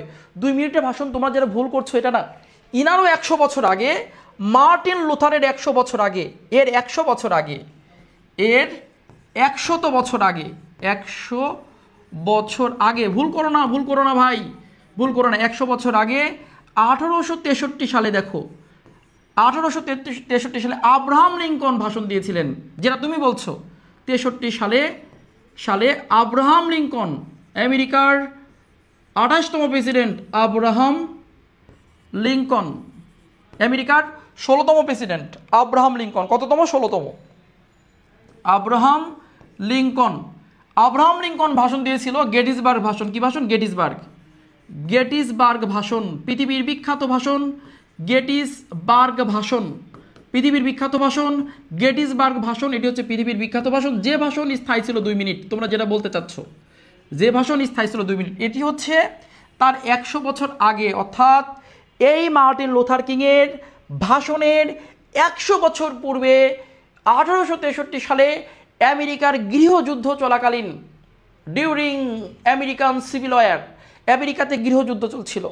1861 থেকে 1865 পর্যন্ত। আমেরিকার গৃহযুদ্ধ হচ্ছিল 1861 থেকে 1865 পর্যন্ত। সে আমেরিকার গৃহযুদ্ধ বা সিভিল ওয়ারের সময় যে প্রেসিডেন্ট ছিল, 16তম প্রেসিডেন্ট, যার নাম ছিল আব্রাহাম লিঙ্কন। এই ব্যক্তি গেটিসবার্গে দাঁড়িয়ে পৃথিবীর বিখ্যাত ভাষণ, আজ পর্যন্ত যে বিখ্যাত ভাষণ, মাত্র 2 মিনিটের ভাষণ, democracy is the government of the people, for the people, by the people, এরকম একটা ভাষণ দিয়েছিল।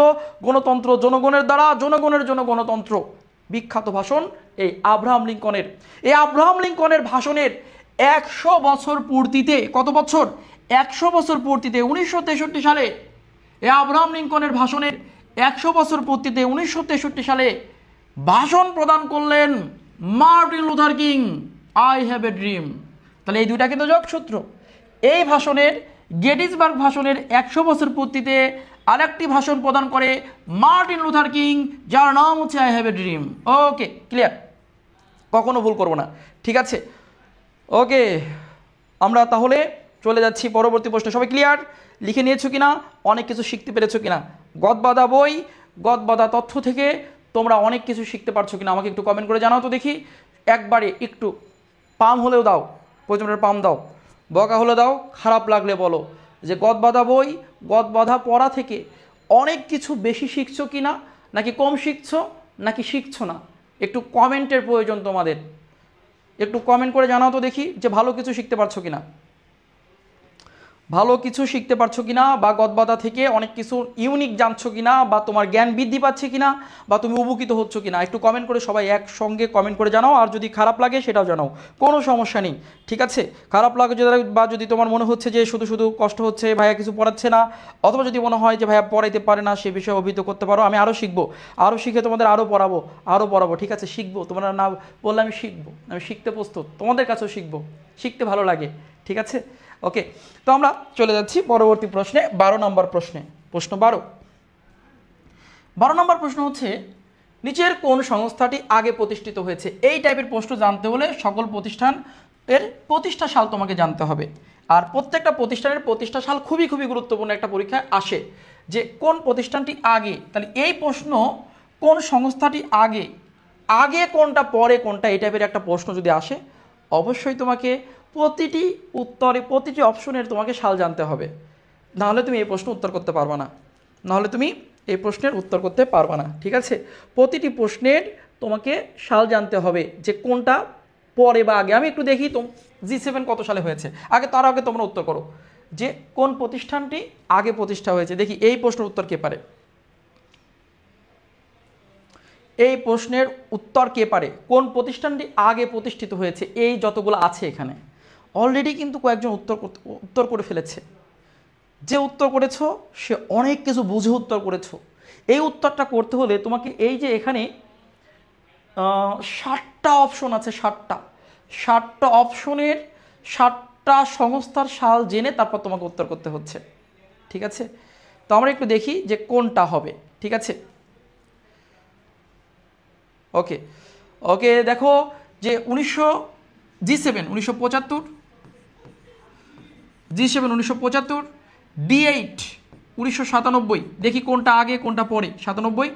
EU European union 1993, European union কত সালে প্রতিষ্ঠা? 1993, ইউরোপিয়ান ইউনিয়ন, এটা কিন্তু EU, অনেকে বুঝতে পারবে না। সার্ক 1985 8 ডিসেম্বর, সার্ক 85 সালে 8 ডিসেম্বর। আসিয়ান 1967 সালে, 1900 কত সাল? 67 সাল। ন্যাটো 1949 সালের 4 এপ্রিল, 1949 সালের 4 এপ্রিল। ন্যাম নন অ্যালাইন্ড মুভমেন্ট, নন অ্যালাইন্ড 1961 সালে, 1900 কত সাল? 61 সাল। তো এখন এই কয়েকটা সাল লিখে নিয়ে দেখো যে কোনটা আগে প্রতিষ্ঠা হয়েছে, এবার উত্তর করো কোনটা আগে প্রতিষ্ঠা হয়েছে। G7 গ্রুপ অফ 7 1975 সালে, D8 1997 সালে, EU 1993 সালে, ইউরোপিয়ান ইউনিয়ন যাকে বলি SAARC, south Asian association regional cooperation 1985 সালে, ন্যাম 1961 সাল, ন্যাটো 1949 সাল, আসিয়ান 1967 সাল। দ্রুত উত্তর করবা এবং প্রত্যেকটার পাশে সাল লিখে নেবে, একটা প্রশ্ন ইনশাআল্লাহ কমন পড়ে যাবে। দ্রুত উত্তর করতে হবে। তাহলে এখানে দেখতে পাচ্ছি যে সবচেয়ে আগে, এখানে কিন্তু আগে প্রতিষ্ঠা হয়েছে কোনটা? ন্যাটো। উত্তর হবে কোনটা? ন্যাটো। সবচেয়ে পরে কোনটা? সবচেয়ে পরে যদি বলি এখন বের করতে পারি D8, সবচেয়ে পরে কোনটা? D8, তাই না? সবচেয়ে পরে কোনটা? D8। পরে যদি থাকতো, যদি পরে যদি থাকতো, পরে হলে কিন্তু D8 উত্তর হতো। এভাবে এই প্রশ্নগুলো কোনটা আগে কোনটা পরে জানতে হলে তোমাকে সাল জানতে হবে, নাহলে এই প্রশ্ন কখন উত্তর করতে পারবো না, আন্দাজ উত্তর করতে হবে। চলে যাচ্ছে আমরা পরবর্তী প্রশ্ন। কত নম্বর প্রশ্ন? 13 নম্বর প্রশ্ন। দেখা যাক তোমরা 13 নম্বর প্রশ্ন পারো কিনা। 13 নম্বর প্রশ্ন, চমক।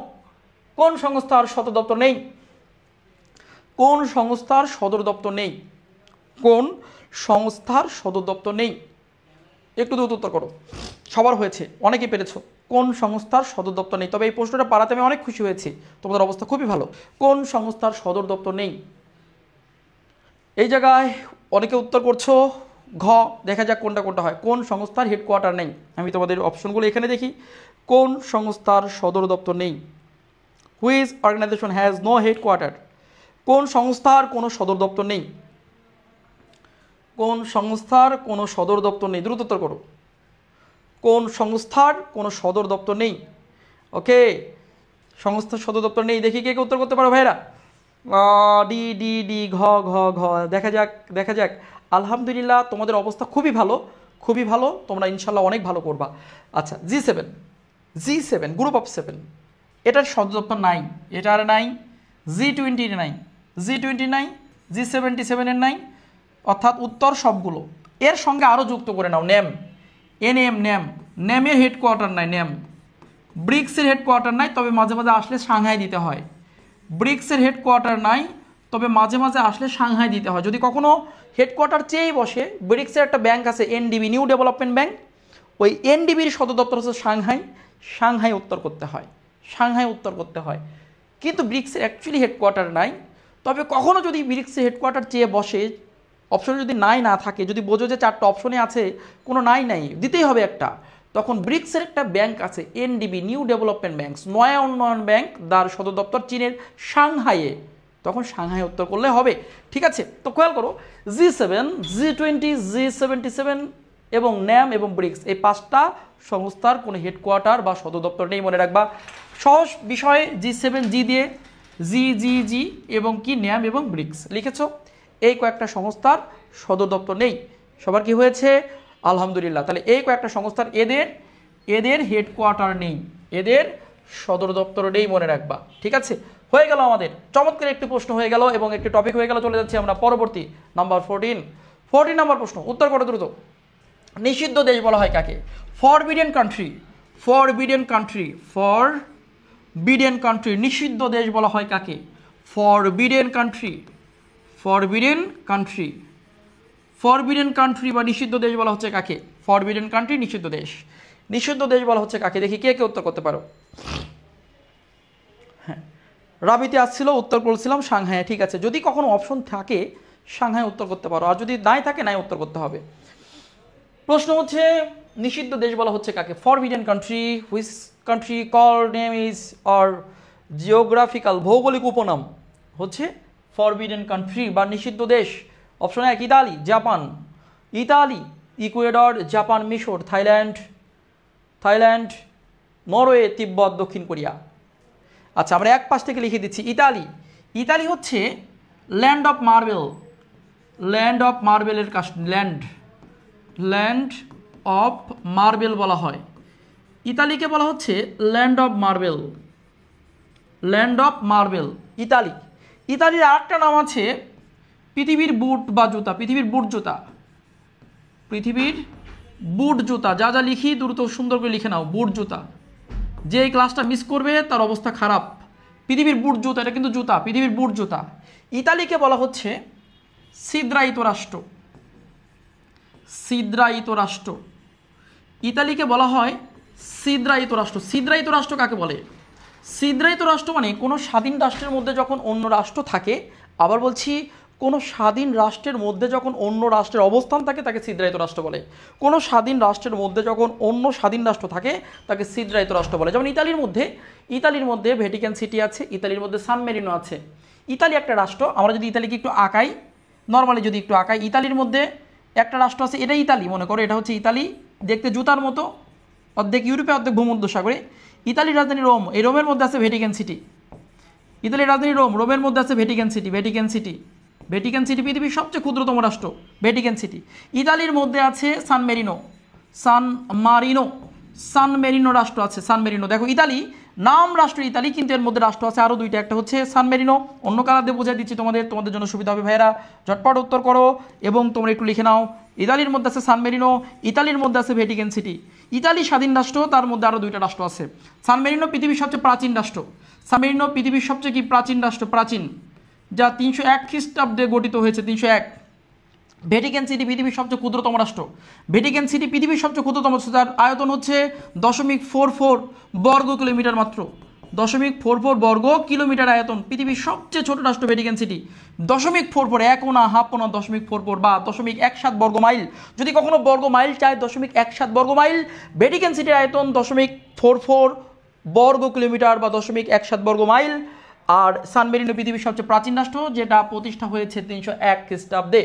এই সান মেরিনো এবং এই ভ্যাটিকান সিটি ইতালির মধ্যে অবস্থিত হয় ইতালিকে ছিদ্রায়িত রাষ্ট্র বলা হয়। কি বলা হয়? ইতালিকে ছিদ্রায়িত রাষ্ট্র বলা হয়। সবাই লিখেছো? লেখা হয়েছে কিনা আমি এটা বুঝিয়ে দিলাম ভাইয়া। ইতালি সম্পর্কে আমরা অনেক সুন্দর কিছু তথ্য জেনে ফেললাম। ইতালিকে ছিদ্রায়িত রাষ্ট্র বলা হচ্ছে। কি রাষ্ট্র? ছিদ্রায়িত। পরবর্তীতে দেখো আর কি আছে। তাহলে ইতালিকে ছিদ্রায়িত রাষ্ট্র বলা হচ্ছে, ইতালিকে ল্যান্ড অফ মার্বেল বলা হচ্ছে, ইতালিকে পৃথিবীর জুতা বলা হচ্ছে। জাপানকে বলা হয় ভূমিকম্পের রাষ্ট্র। জাপানকে বলা হয় ভূমিকম্পের রাষ্ট্র বা ভূমিকম্পের দেশ। এবং জাপানের আরেকটা নাম আছে সূর্য উদয়ের দেশ। পৃথিবীর পূর্ব দিকে অবস্থিত হয়, নাম ধরে ডাকা হয় সূর্য উদয়ের দেশ। সূর্য উদয়ের দেশ, ভূমিকম্পের দেশ। সূর্য উদয়ের দেশ, ভূমিকম্পের দেশ কাকে বলা হচ্ছে? জাপানকে। মিশরকে বলা হচ্ছে নীল নদের দান। এটা ইতিহাসের জনক হেরোডোটাস বলেছে, নীল নদের দান। মিশরকে বলা হচ্ছে নীল নদের দান। ইতিহাসের জনক হেরোডোটাস মিশরকে নীল নদের দান বলে আখ্যায়িত করেছে। গিফট অফ নীল ইতিহাসের জনক হেরোডোটাস। আবার বলছি ইতিহাসের জনক হেরোডোটাস, যদিও তার বাড়ি গ্রিসে, তিনি মিশরকে নীল নদের দান বলেছেন। থাইল্যান্ডকে বলা হয় চিরস্বাধীন দেশ। থাইল্যান্ডকে বলা হয় চিরস্বাধীন দেশ। থাইল্যান্ডকে বলা হয় মুক্ত ভূমি। চিরস্বাধীন দেশ, মুক্ত ভূমি। থাইল্যান্ডকে বলা হয় শ্যাম দেশ। কি বলা হয়? শ্যাম দেশ। থাইল্যান্ডের পূর্ব নাম শ্যাম দেশ। থাইল্যান্ডকে বলা হয় সাদা হাতির দেশ। দেখো কতগুলো নাম আছে। তাহলে থাইল্যান্ডের নাম কতগুলো দেখো। দেখো কতগুলো নাম আছে। চিরস্বাধীন দেশ, মুক্ত ভূমি বা ফ্রিল্যান্ড, পূর্ব নাম শ্যাম দেশ, সাদা হাতির দেশ। কার? থাইল্যান্ড। পরবর্তী দেখো ইকুয়েডর, চিরবসন্তের দেশ।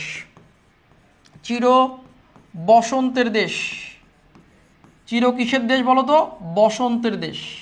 আচ্ছা, নরওয়ে হচ্ছে মধ্যরাতের সূর্যের দেশ। মিডনাইট সান কান্ট্রি, মধ্যরাতের সূর্যের দেশ, মিডনাইট সান কান্ট্রি। অথবা নরওয়েকে আর একটা নামে ডাকা হয় ধীবরের দেশ।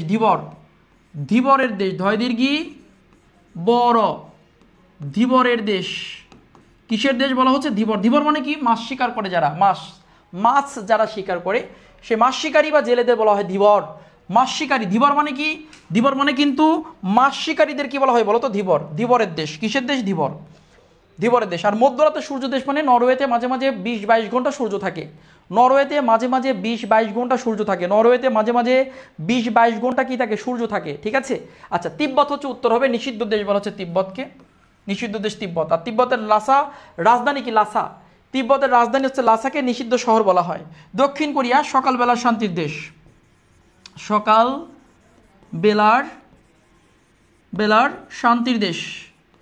সকালবেলার কিসের দেশ বলো তো? শান্তির দেশ।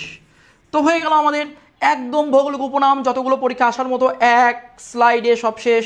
কেউ যদি আন্তর্জাতিক এই লেকচারটা ভালো করতে পারে, ইনশাল্লাহ তার প্রশ্ন অনেক কমন পড়ে যাবে। অনেক কমন পড়বে। ধৈর্য ধারণ করো, অনেক প্রশ্ন কমন পড়ে যাবে। চান্স পেতে হলে, স্বপ্ন পূরণ করতে হলে অনেক ত্যাগ তিতিক্ষার প্রয়োজন, অনেক ধৈর্যের প্রয়োজন, একাগ্রতার প্রয়োজন এবং একরোখার প্রয়োজন। পাগল হইতে হবে চান্স পেতে হলে। পাগল ছাড়া দুনিয়া চলে না। পাগল হইতে হবে। পাগল হও, চান্স পাওয়ার জন্য পাগল হও। অন্য কারোর জন্য পাগল হয়ে লাভ নেই। চান্স পাও, সব কিছু এমনি চলে আসবে। এখন যত সমস্যা তোমার জীবনে আছে সব সমাধান হয়ে যাবে, চান্স পাও। ঠিক আছে? তো একরোখা হও।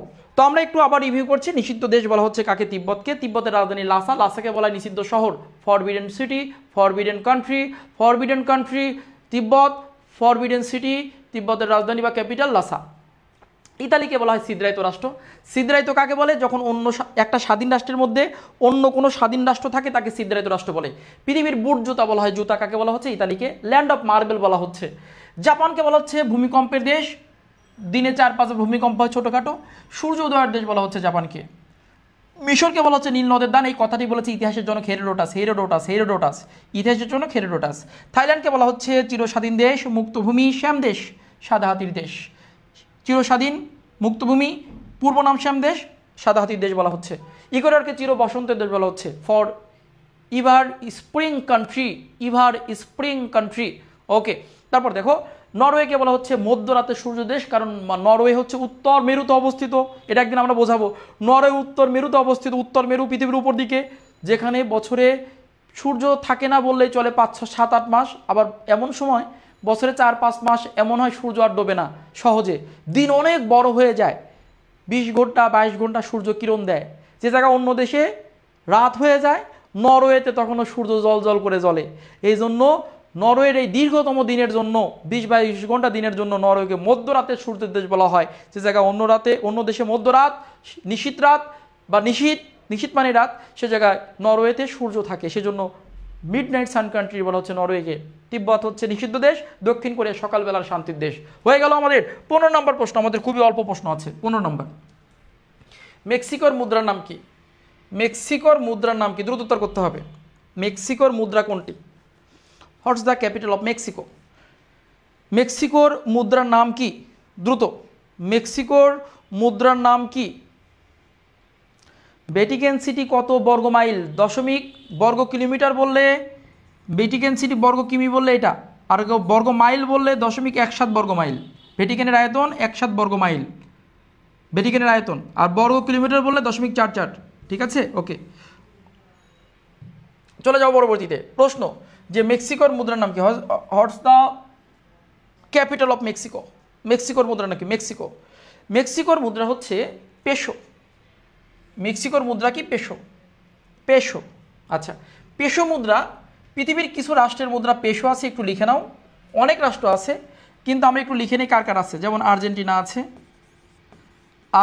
আছে, এটা আমরা সূত্র দিয়ে টেকনিক দিয়েছিলাম, আবার দিব। আর্জেন্টিনা আছে, উরুগুয়ে আছে, আর্জেন্টিনা আছে, চিলি আছে, চিলির মুদ্রা পেসো আছে, কলম্বিয়ার মুদ্রা পেসো, আরও আছে কিন্তু আমরা কয়েকটা দিচ্ছি। আমাদের এশিয়ার মধ্যে আছে ফিলিপাইনের মুদ্রা পেসো, ফিলিপাইনের মুদ্রা আসে পেসো। আপাতত এই কয়েকটাও মনে রাখো, আরও আছে। তাহলে পেসো, এই কয়েকটা বললে পেসো কমন পড়ে যাবে। তাহলে পেসো মুদ্রা, এই যে পেসো যে মুদ্রাটা আছে, এই পেসো মুদ্রা কার আছে? মেক্সিকোর পেসো মুদ্রা, আর্জেন্টিনা, তাহলে আপাতত 1 নাম্বার না করি, আরও আছে Argentina, Uruguay, Chile, Colombia, Philippine. এশিয়ার মধ্যে ফিলিপাইন। এশিয়ার মধ্যে একমাত্র রাষ্ট্র যার মুদ্রা পেসো, সেটা হচ্ছে ফিলিপাইন। রুপি কার আছে? রুপি মুদ্রা হচ্ছে পৃথিবীর 4টা রাষ্ট্রের মুদ্রা এমনি নর্মালি রুপি আছে। একটা হচ্ছে রুপি কার আছে?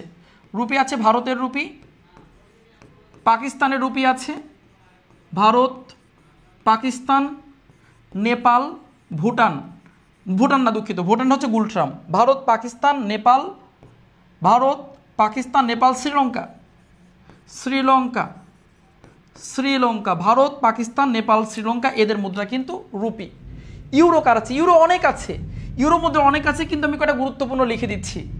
ইউরো মুদ্রা হচ্ছে বিশেষ করে যে ইইউ সংস্থা আছে, ইইউ এর 27টির মধ্যে, 27টি সদস্যের মধ্যে, ইউ এর 27টি সদস্যের মধ্যে, ইউ একটা সংস্থা, সদস্যের মধ্যে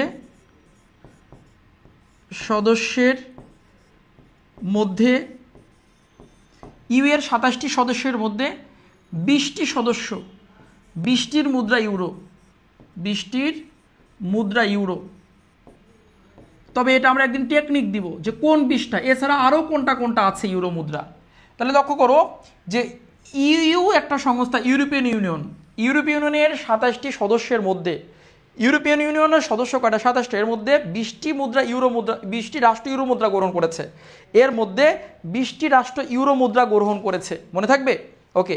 আর এই 20টিকে ইউরোজোন বলা হয়। ইউরোজোন কাকে বলে? ইউরোজোন একটা শব্দ আছে যে ইউরোজোন। তাহলে ইউরোজোন পরীক্ষা এসেছে, এটা কাকে বলে? ইউরোজোন হচ্ছে ইউরোপিয়ান ইউনিয়নের সদস্য এবং যাদের মুদ্রা ইউরো, ইউরোপিয়ান ইউনিয়নের সদস্য এবং যাদের মুদ্রা ইউরো। তাহলে ইউরোপিয়ান ইউনিয়নের সদস্য হতে হবে এবং মুদ্রাও যাদের ইউরো তাদের ইউরোজোন বলা হয়। তা ইউরোজোন কয়টা হবে? 20টা, কারণ ইউরোপিয়ান ইউনিয়নের সদস্যের মধ্যে 20টা রাষ্ট্র ইউরো মুদ্রা গ্রহণ করেছে। তাহলে ইউরোজোনভুক্ত রাষ্ট্র কয়টা? 20টা। তো ইউরোপিয়ান ইউনিয়নের সদস্য বললে 27 আর ইউরোজোন বললে 20। কেন? ইউরোজোন তারাই হবে যারা ইউ এর সদস্য হয়ে ইউরো মুদ্রা গ্রহণ করবে। ওকে, এবার রিয়াল দেখি। রিয়াল বা রিয়েল একই কথা, অনেকে এটা পেঁচায় লেখে, বলে যে রিয়াল রিয়েল আলাদা। রিয়েল কাদের দেখি একটু। রিয়াল আছে ব্রাজিলের, ব্রাজিল আছে, সৌদি আরব, ব্রাজিল, সৌদি আরব, কম্বোডিয়া,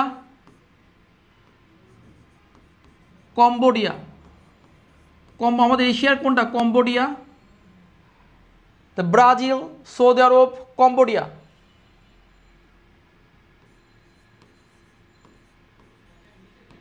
ইয়েমেন,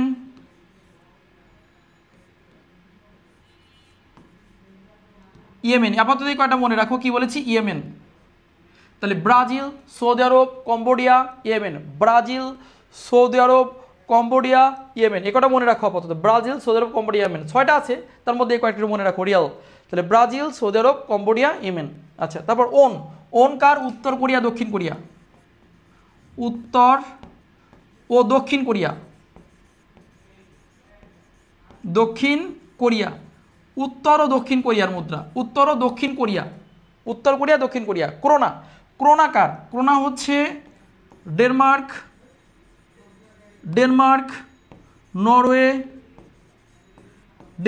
নরওয়ে, আইসল্যান্ড,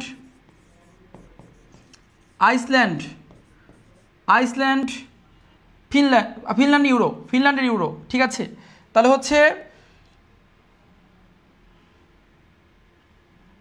কি বলেছি? ডেনমার্ক। ওই যে ফি ডে আসুন, তাহলে হচ্ছে ফিতে শুধু হচ্ছে তোমার হচ্ছে ফিনল্যান্ড, ওটা ইউরো। ডেনমার্ক, ঠিক আছে, আইসল্যান্ড, নরওয়ে, সুইডেন। একটা কি আছে? সুইডেন। এই সুইডেনের মুদ্রাও কিন্তু ক্রোনা। সুইডেন। এই 4টার মুদ্রা হলো ক্রোনা। ঠিক আছে, তাহলে দেখো ভাইয়ারা, পেসো কার আছে? Argentina, Uruguay, Chile, Colombia, Philippines. Rupee কার আছে? ভারত, পাকিস্তান, নেপাল, শ্রীলঙ্কা।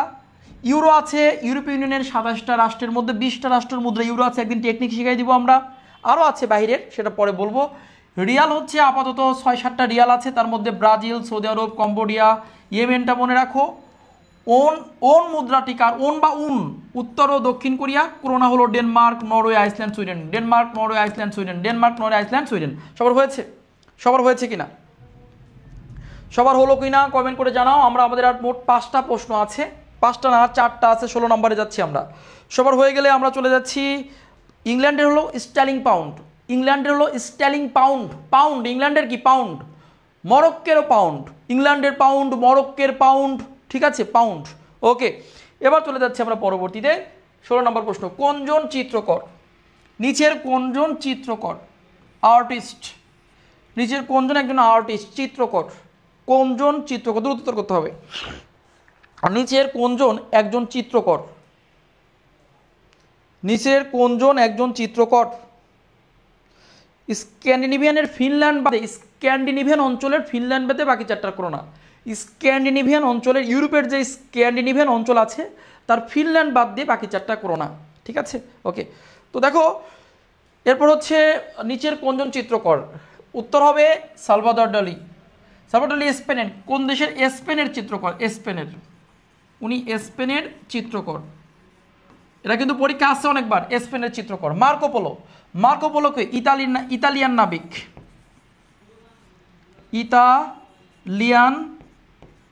নাবিক বা পরিবাজক। তারপর হচ্ছে কলম্বাস, ইতালিয়ান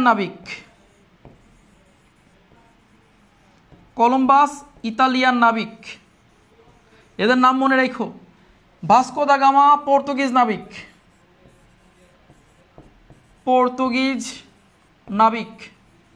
দয়া করে এই কয়েকটা জনের একটু পরিচয় মনে রেখো।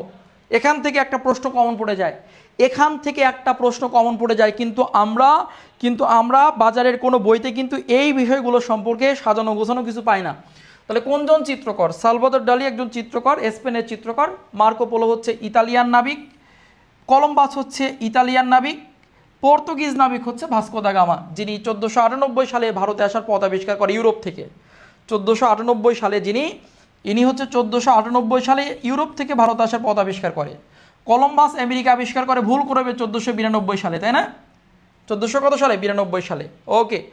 আর মার্কো পোলো চীন ভ্রমণ করেছিলেন, চীনের অঞ্চলটা ভ্রমণ করেছিলেন মার্কো পোলো। ঠিক আছে, চলে যাচ্ছি আমরা পরবর্তী প্রশ্ন। লেখা হয়েছে কিনা একটু কনফার্ম করে জানাও, সবাই লেখা হয়েছে কিনা?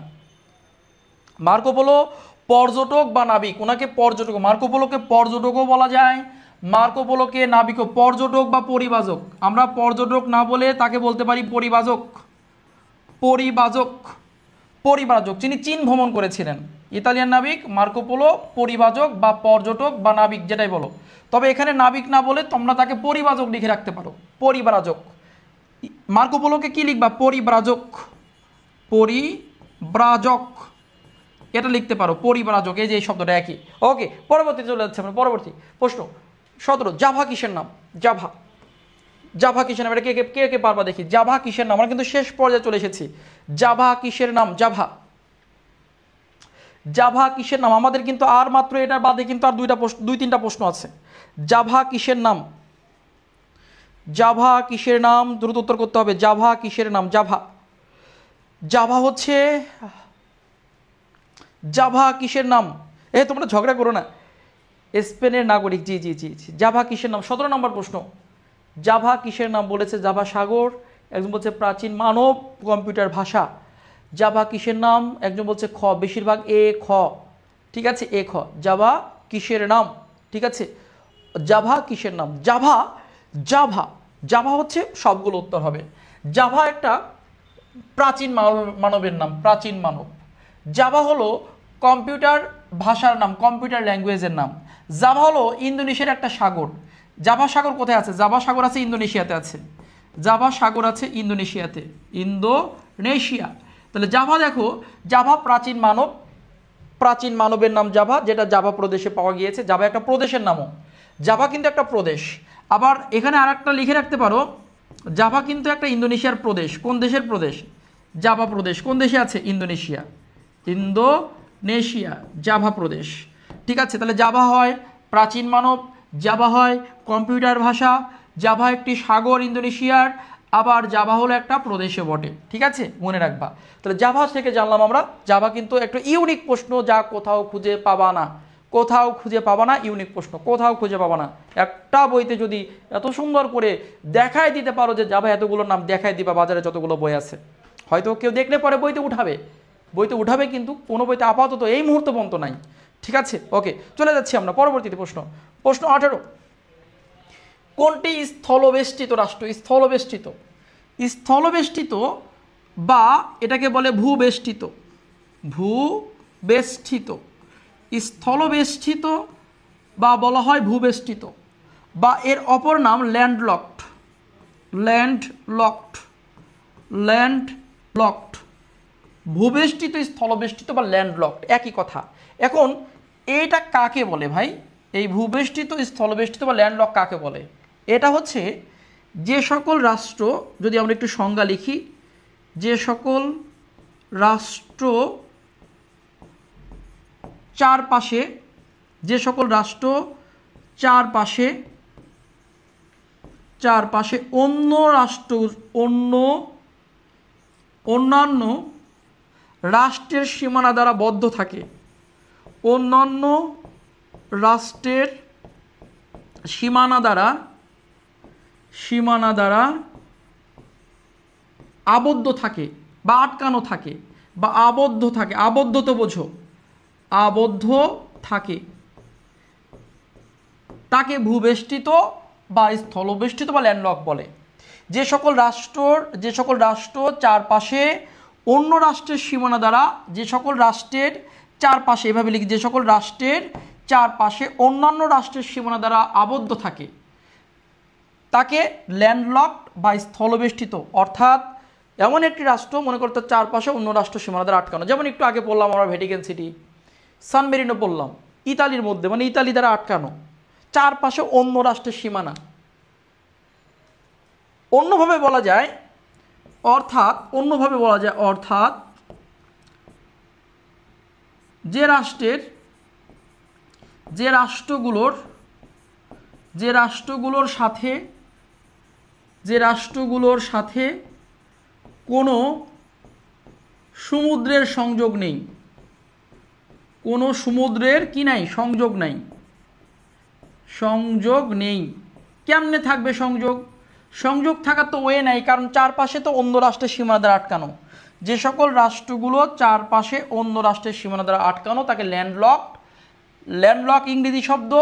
ভূ মানে মাটি, ভূবেষ্টিত মানে মাটি দ্বারা আবদ্ধ, আবার স্থল মানেও কি মাটি, বেষ্টিত মানে কি আটকানো, অর্থাৎ একই শব্দ তিনটা ভাষায় আসতে পারে, স্থলবেষ্টিত, ভূবেষ্টিত, ল্যান্ডলকড। অর্থাৎ যে রাষ্ট্রগুলো অন্য রাষ্ট্রের ভিতরে, অন্য রাষ্ট্রের চারপাশে অন্য রাষ্ট্র সীমানা দ্বারা আটকানো আছে, মাঝখানে পড়ে গেছে, যেমন নেপাল ভারত আর চীনের মাঝে পড়ে গেছে, ভুটান ভারত চীনের মাঝে পড়ে গেছে, আফগানিস্তান 6টা রাষ্ট্রের মধ্যে পড়ে গেছে, ভ্যাটিকান সিটি ইতালির মধ্যে পড়ে গেছে। এরকম রাষ্ট্র পৃথিবীতে প্রায় 45টি আছে। এরকম রাষ্ট্র পৃথিবীতে কয়টা আছে? প্রায় 45টি আছে। ঠিক আছে, ওকে, ঠিক আছে। তো পরবর্তীতে আমরা দেখছি এখানে যে কোনটি ভূবেষ্টিত রাষ্ট্র নয়।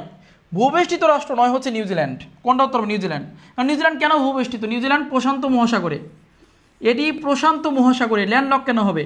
প্রশান্ত মহাসাগরে, এটি প্রশান্ত মহাসাগরে। ঠিক আছে, আচ্ছা। নেপাল ভূবেষ্টিত, ভুটান ভূবেষ্টিত, আফগানিস্তান, লাওস, আরও কয়েকটা লিখে দিচ্ছি, লিখে নাও। কয়েকটা লিখে দিচ্ছি, যেমন ভ্যাটিকান সিটি, কয়েকটা গুরুত্বপূর্ণ লিখে দিচ্ছি যেগুলো পরীক্ষা আসে। ভ্যাটিকান সিটি ভূবেষ্টিত, যেটা ইতালির মধ্যে অবস্থিত। সান ম্যারিনো, তারপর হচ্ছে তোমার দক্ষিণ আমেরিকার হচ্ছে বলিভিয়া, কয়েকটা লিখে নাও। বলিভিয়া, প্যারাগুয়ে, দক্ষিণ আমেরিকার রাষ্ট্র প্যারাগুয়ে। তারপর এশিয়ার রাষ্ট্র মঙ্গোলিয়া। এছাড়া মধ্য এশিয়াতে অনেকগুলো রাষ্ট্র আছে, ইউরোপে অনেক রাষ্ট্র আছে, ইউরোপেই বেশি। ইউরোপে ল্যান্ডলক রাষ্ট্রের পরিমাণ বেশি, ইউরোপে আছে। তারপর হচ্ছে আফ্রিকাতে আছে, আফ্রিকাতে ল্যান্ডলকের পরিমাণ বেশি। ইউরোপ আর আফ্রিকাতে ল্যান্ডলকের পরিমাণটা বেশি, মানে চারিদিকে অন্যান্য রাষ্ট্র, মাঝখানে একটা রাষ্ট্র পড়ে গেছে, যে রাষ্ট্রের অন্য কোনো সমুদ্রের সাথে সংযোগই নেই। কেমনে থাকবে? কারণ অন্য রাষ্ট্রের সীমানা দ্বারা সে আটকা পড়ছে। আমরাও কিন্তু ল্যান্ডলক হতে পারতাম যদি আমাদের দক্ষিণে বঙ্গোপসাগর না থাকতো। আমরাও ল্যান্ডলক হতে পারতাম যদি আমাদের দক্ষিণে বঙ্গোপসাগর না থেকে যদি ভারত থাকতো বা অন্য রাষ্ট্র থাকতো। বাইসে গেছে যে আমাদের 3 দিকে ভারত, দক্ষিণ পূর্বে মায়ানমার, একদিকে একটু জল আছে, সমুদ্রের সাথে আমরা আসি, না আমাদেরও কিন্তু ল্যান্ডলক বলা হতো। আর ল্যান্ডলক রাষ্ট্রগুলো অনেক প্রবলেম, সমুদ্রের সাথে সংযোগ না থাকলে বর্তমান ভূ রাজনীতিতে সে অনেক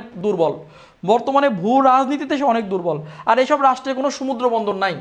যতগুলো রাষ্ট্র দেখছো এখানে, এই যে নিউজিল্যান্ড বাদে, নিউজিল্যান্ড তো প্রশান্ত মহাসাগরে, যতগুলো রাষ্ট্র দেখছো এদের কোনো সমুদ্র বন্দর নাই। থাকবে কিভাবে? কারণ সমুদ্রের সাথে কোনো সংযোগই নাই। চলে যাচ্ছি আমরা পরবর্তীতে।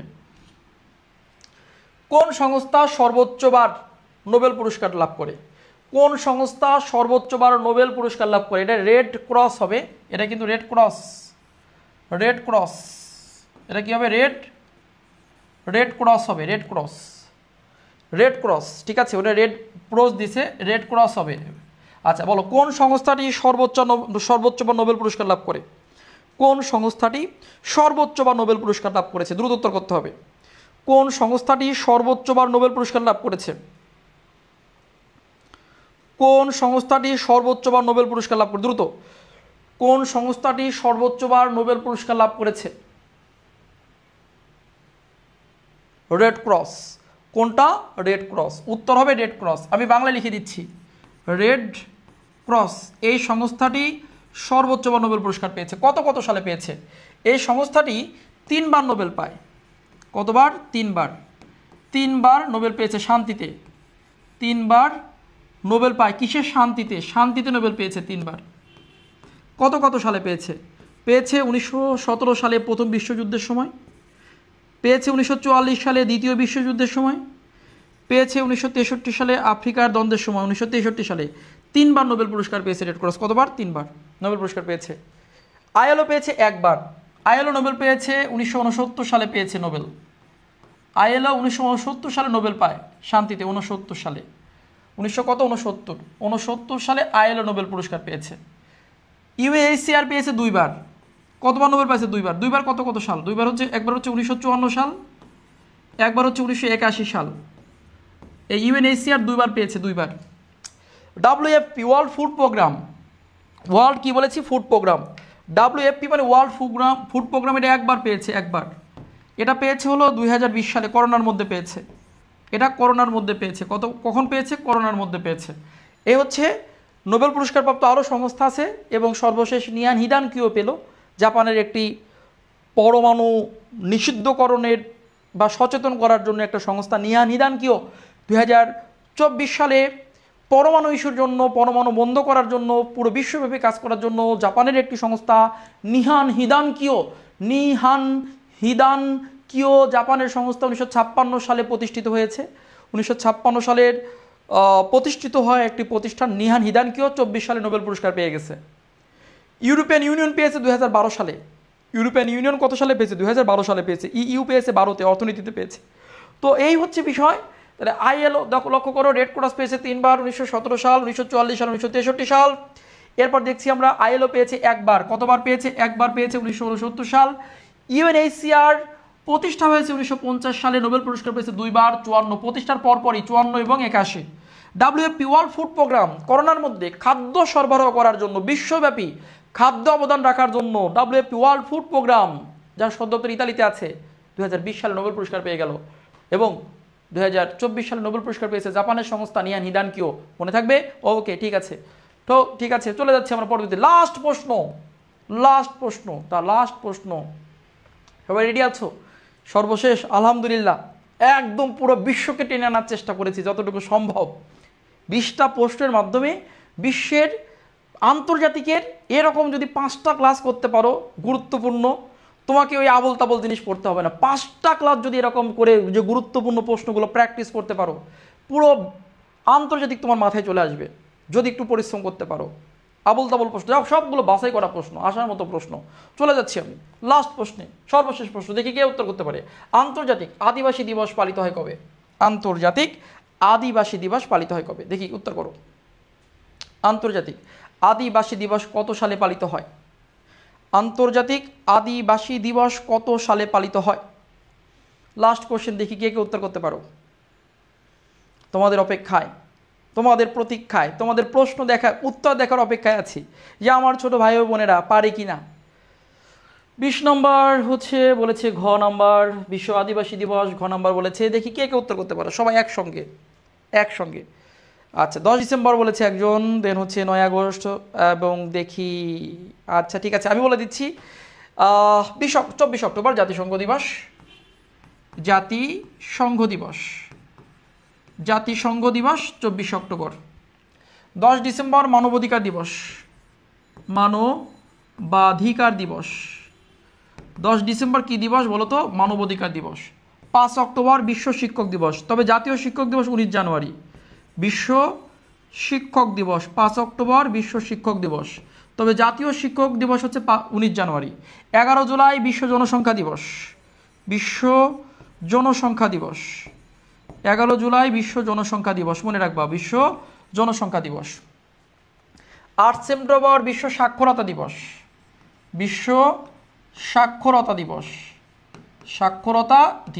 8 সেপ্টেম্বর বিশ্ব কি দিবস? সাক্ষরতা দিবস। বিশ্ব সাক্ষরতা দিবস কত সেপ্টেম্বর? 8 সেপ্টেম্বর। ওকে, পরবর্তীতে যাও, পরবর্তী প্রশ্নে চলে যাও। 9 আগস্ট, এটা উত্তর হবে, আদিবাসী দিবস 9 আগস্ট। 5 জুন বিশ্ব পরিবেশ দিবস। 5ই জুন বিশ্ব কি দিবস? পরিবেশ দিবস। এই কয়েকটা দিবস, যতগুলো দিবস আছে সবচেয়ে গুরুত্বপূর্ণ দিবস এই কয়েকটা।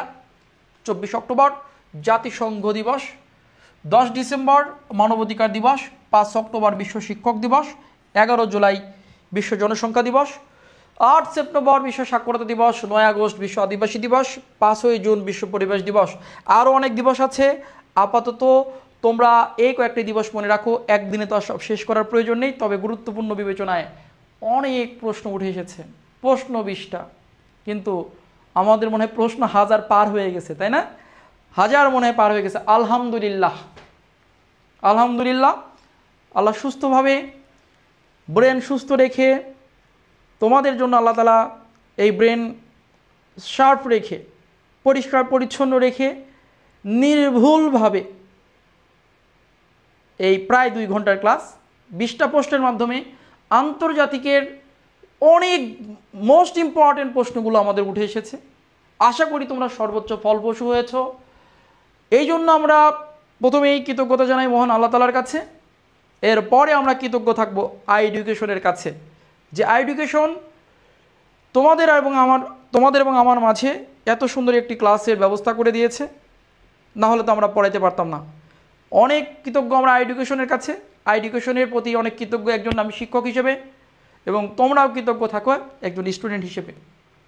আর আই এডুকেশনের সার্ভিস সম্পর্কে তোমরা সব অবহিত আছো, যে একদম সর্বোচ্চ সার্ভিস একজন শিক্ষক হিসেবে বলছি, সর্বোচ্চ সার্ভিস পাচ্ছ এখানে এবং পাবে, ইনশাল্লাহ ভবিষ্যতেও পাবে। এই প্রতিষ্ঠান আমাদের না, এই প্রতিষ্ঠান হচ্ছে তোমাদের প্রতিষ্ঠান। এই প্রতিষ্ঠানকে এত বড় করেছো তোমরা, এই প্রতিষ্ঠানের পিছনে সবচেয়ে বড় অবদান তোমাদের। এই প্রতিষ্ঠান আমাদের নয়, প্রতিষ্ঠান তোমাদের প্রতিষ্ঠান, তোমাদের একটি আবেগের একটি প্রতিষ্ঠান, তোমাদের ভালোবাসার একটি প্রতিষ্ঠান আই এডুকেশন। তো তোমরা যারা বিগত বছরে পড়েছো তারাও সার্ভিস সম্পর্কে জানো, এবং এখন যারা পড়ছো তারাও জানো।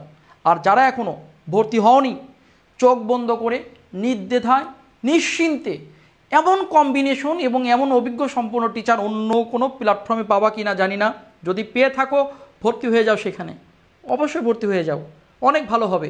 আর যদি কোথাও না পেয়ে থাকো, এই কম্বিনেশন ইংরেজির ক্লাস নিচ্ছে, প্রত্যেকটা ক্লাস নিচ্ছেন আমাদের অভিজ্ঞ সম্পূর্ণ আমাদের মহসিন স্যার, বাংলা ক্লাস নিচ্ছেন আমাদের আবু সুফিয়ান সজীব স্যার, দীর্ঘ 14 বছরের অভিজ্ঞতা নেই প্রায়। আমি তোমাদের প্রত্যেকটা ক্লাস নিচ্ছি সাধারণ জ্ঞানের উপরে।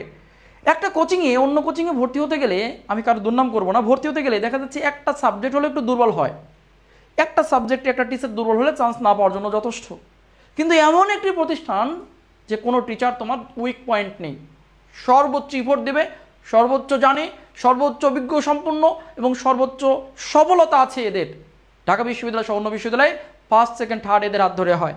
কাজেই যদি তোমার কোনো দ্বিধাদ্বন্দ্ব থেকে থাকে, তোমার যদি অন্য কোনো প্রতিষ্ঠান প্রিয় থেকে থাকে, প্রিয় হলেই হবে না, চান্স পাওয়ার রেট দেখতে হবে, জানার গভীরতা দেখতে হবে, তার ব্যাকগ্রাউন্ড দেখতে হবে, এবং সে আবেগ নিয়ে খেলা করে কিনা সেটা দেখতে হবে, এবং তোমাকে বুঝতে হবে যে তথ্য গুরুত্বপূর্ণ কিনা, বোর্ড দেখে পড়ায় কিনা, নাকি সে এমনি জানে।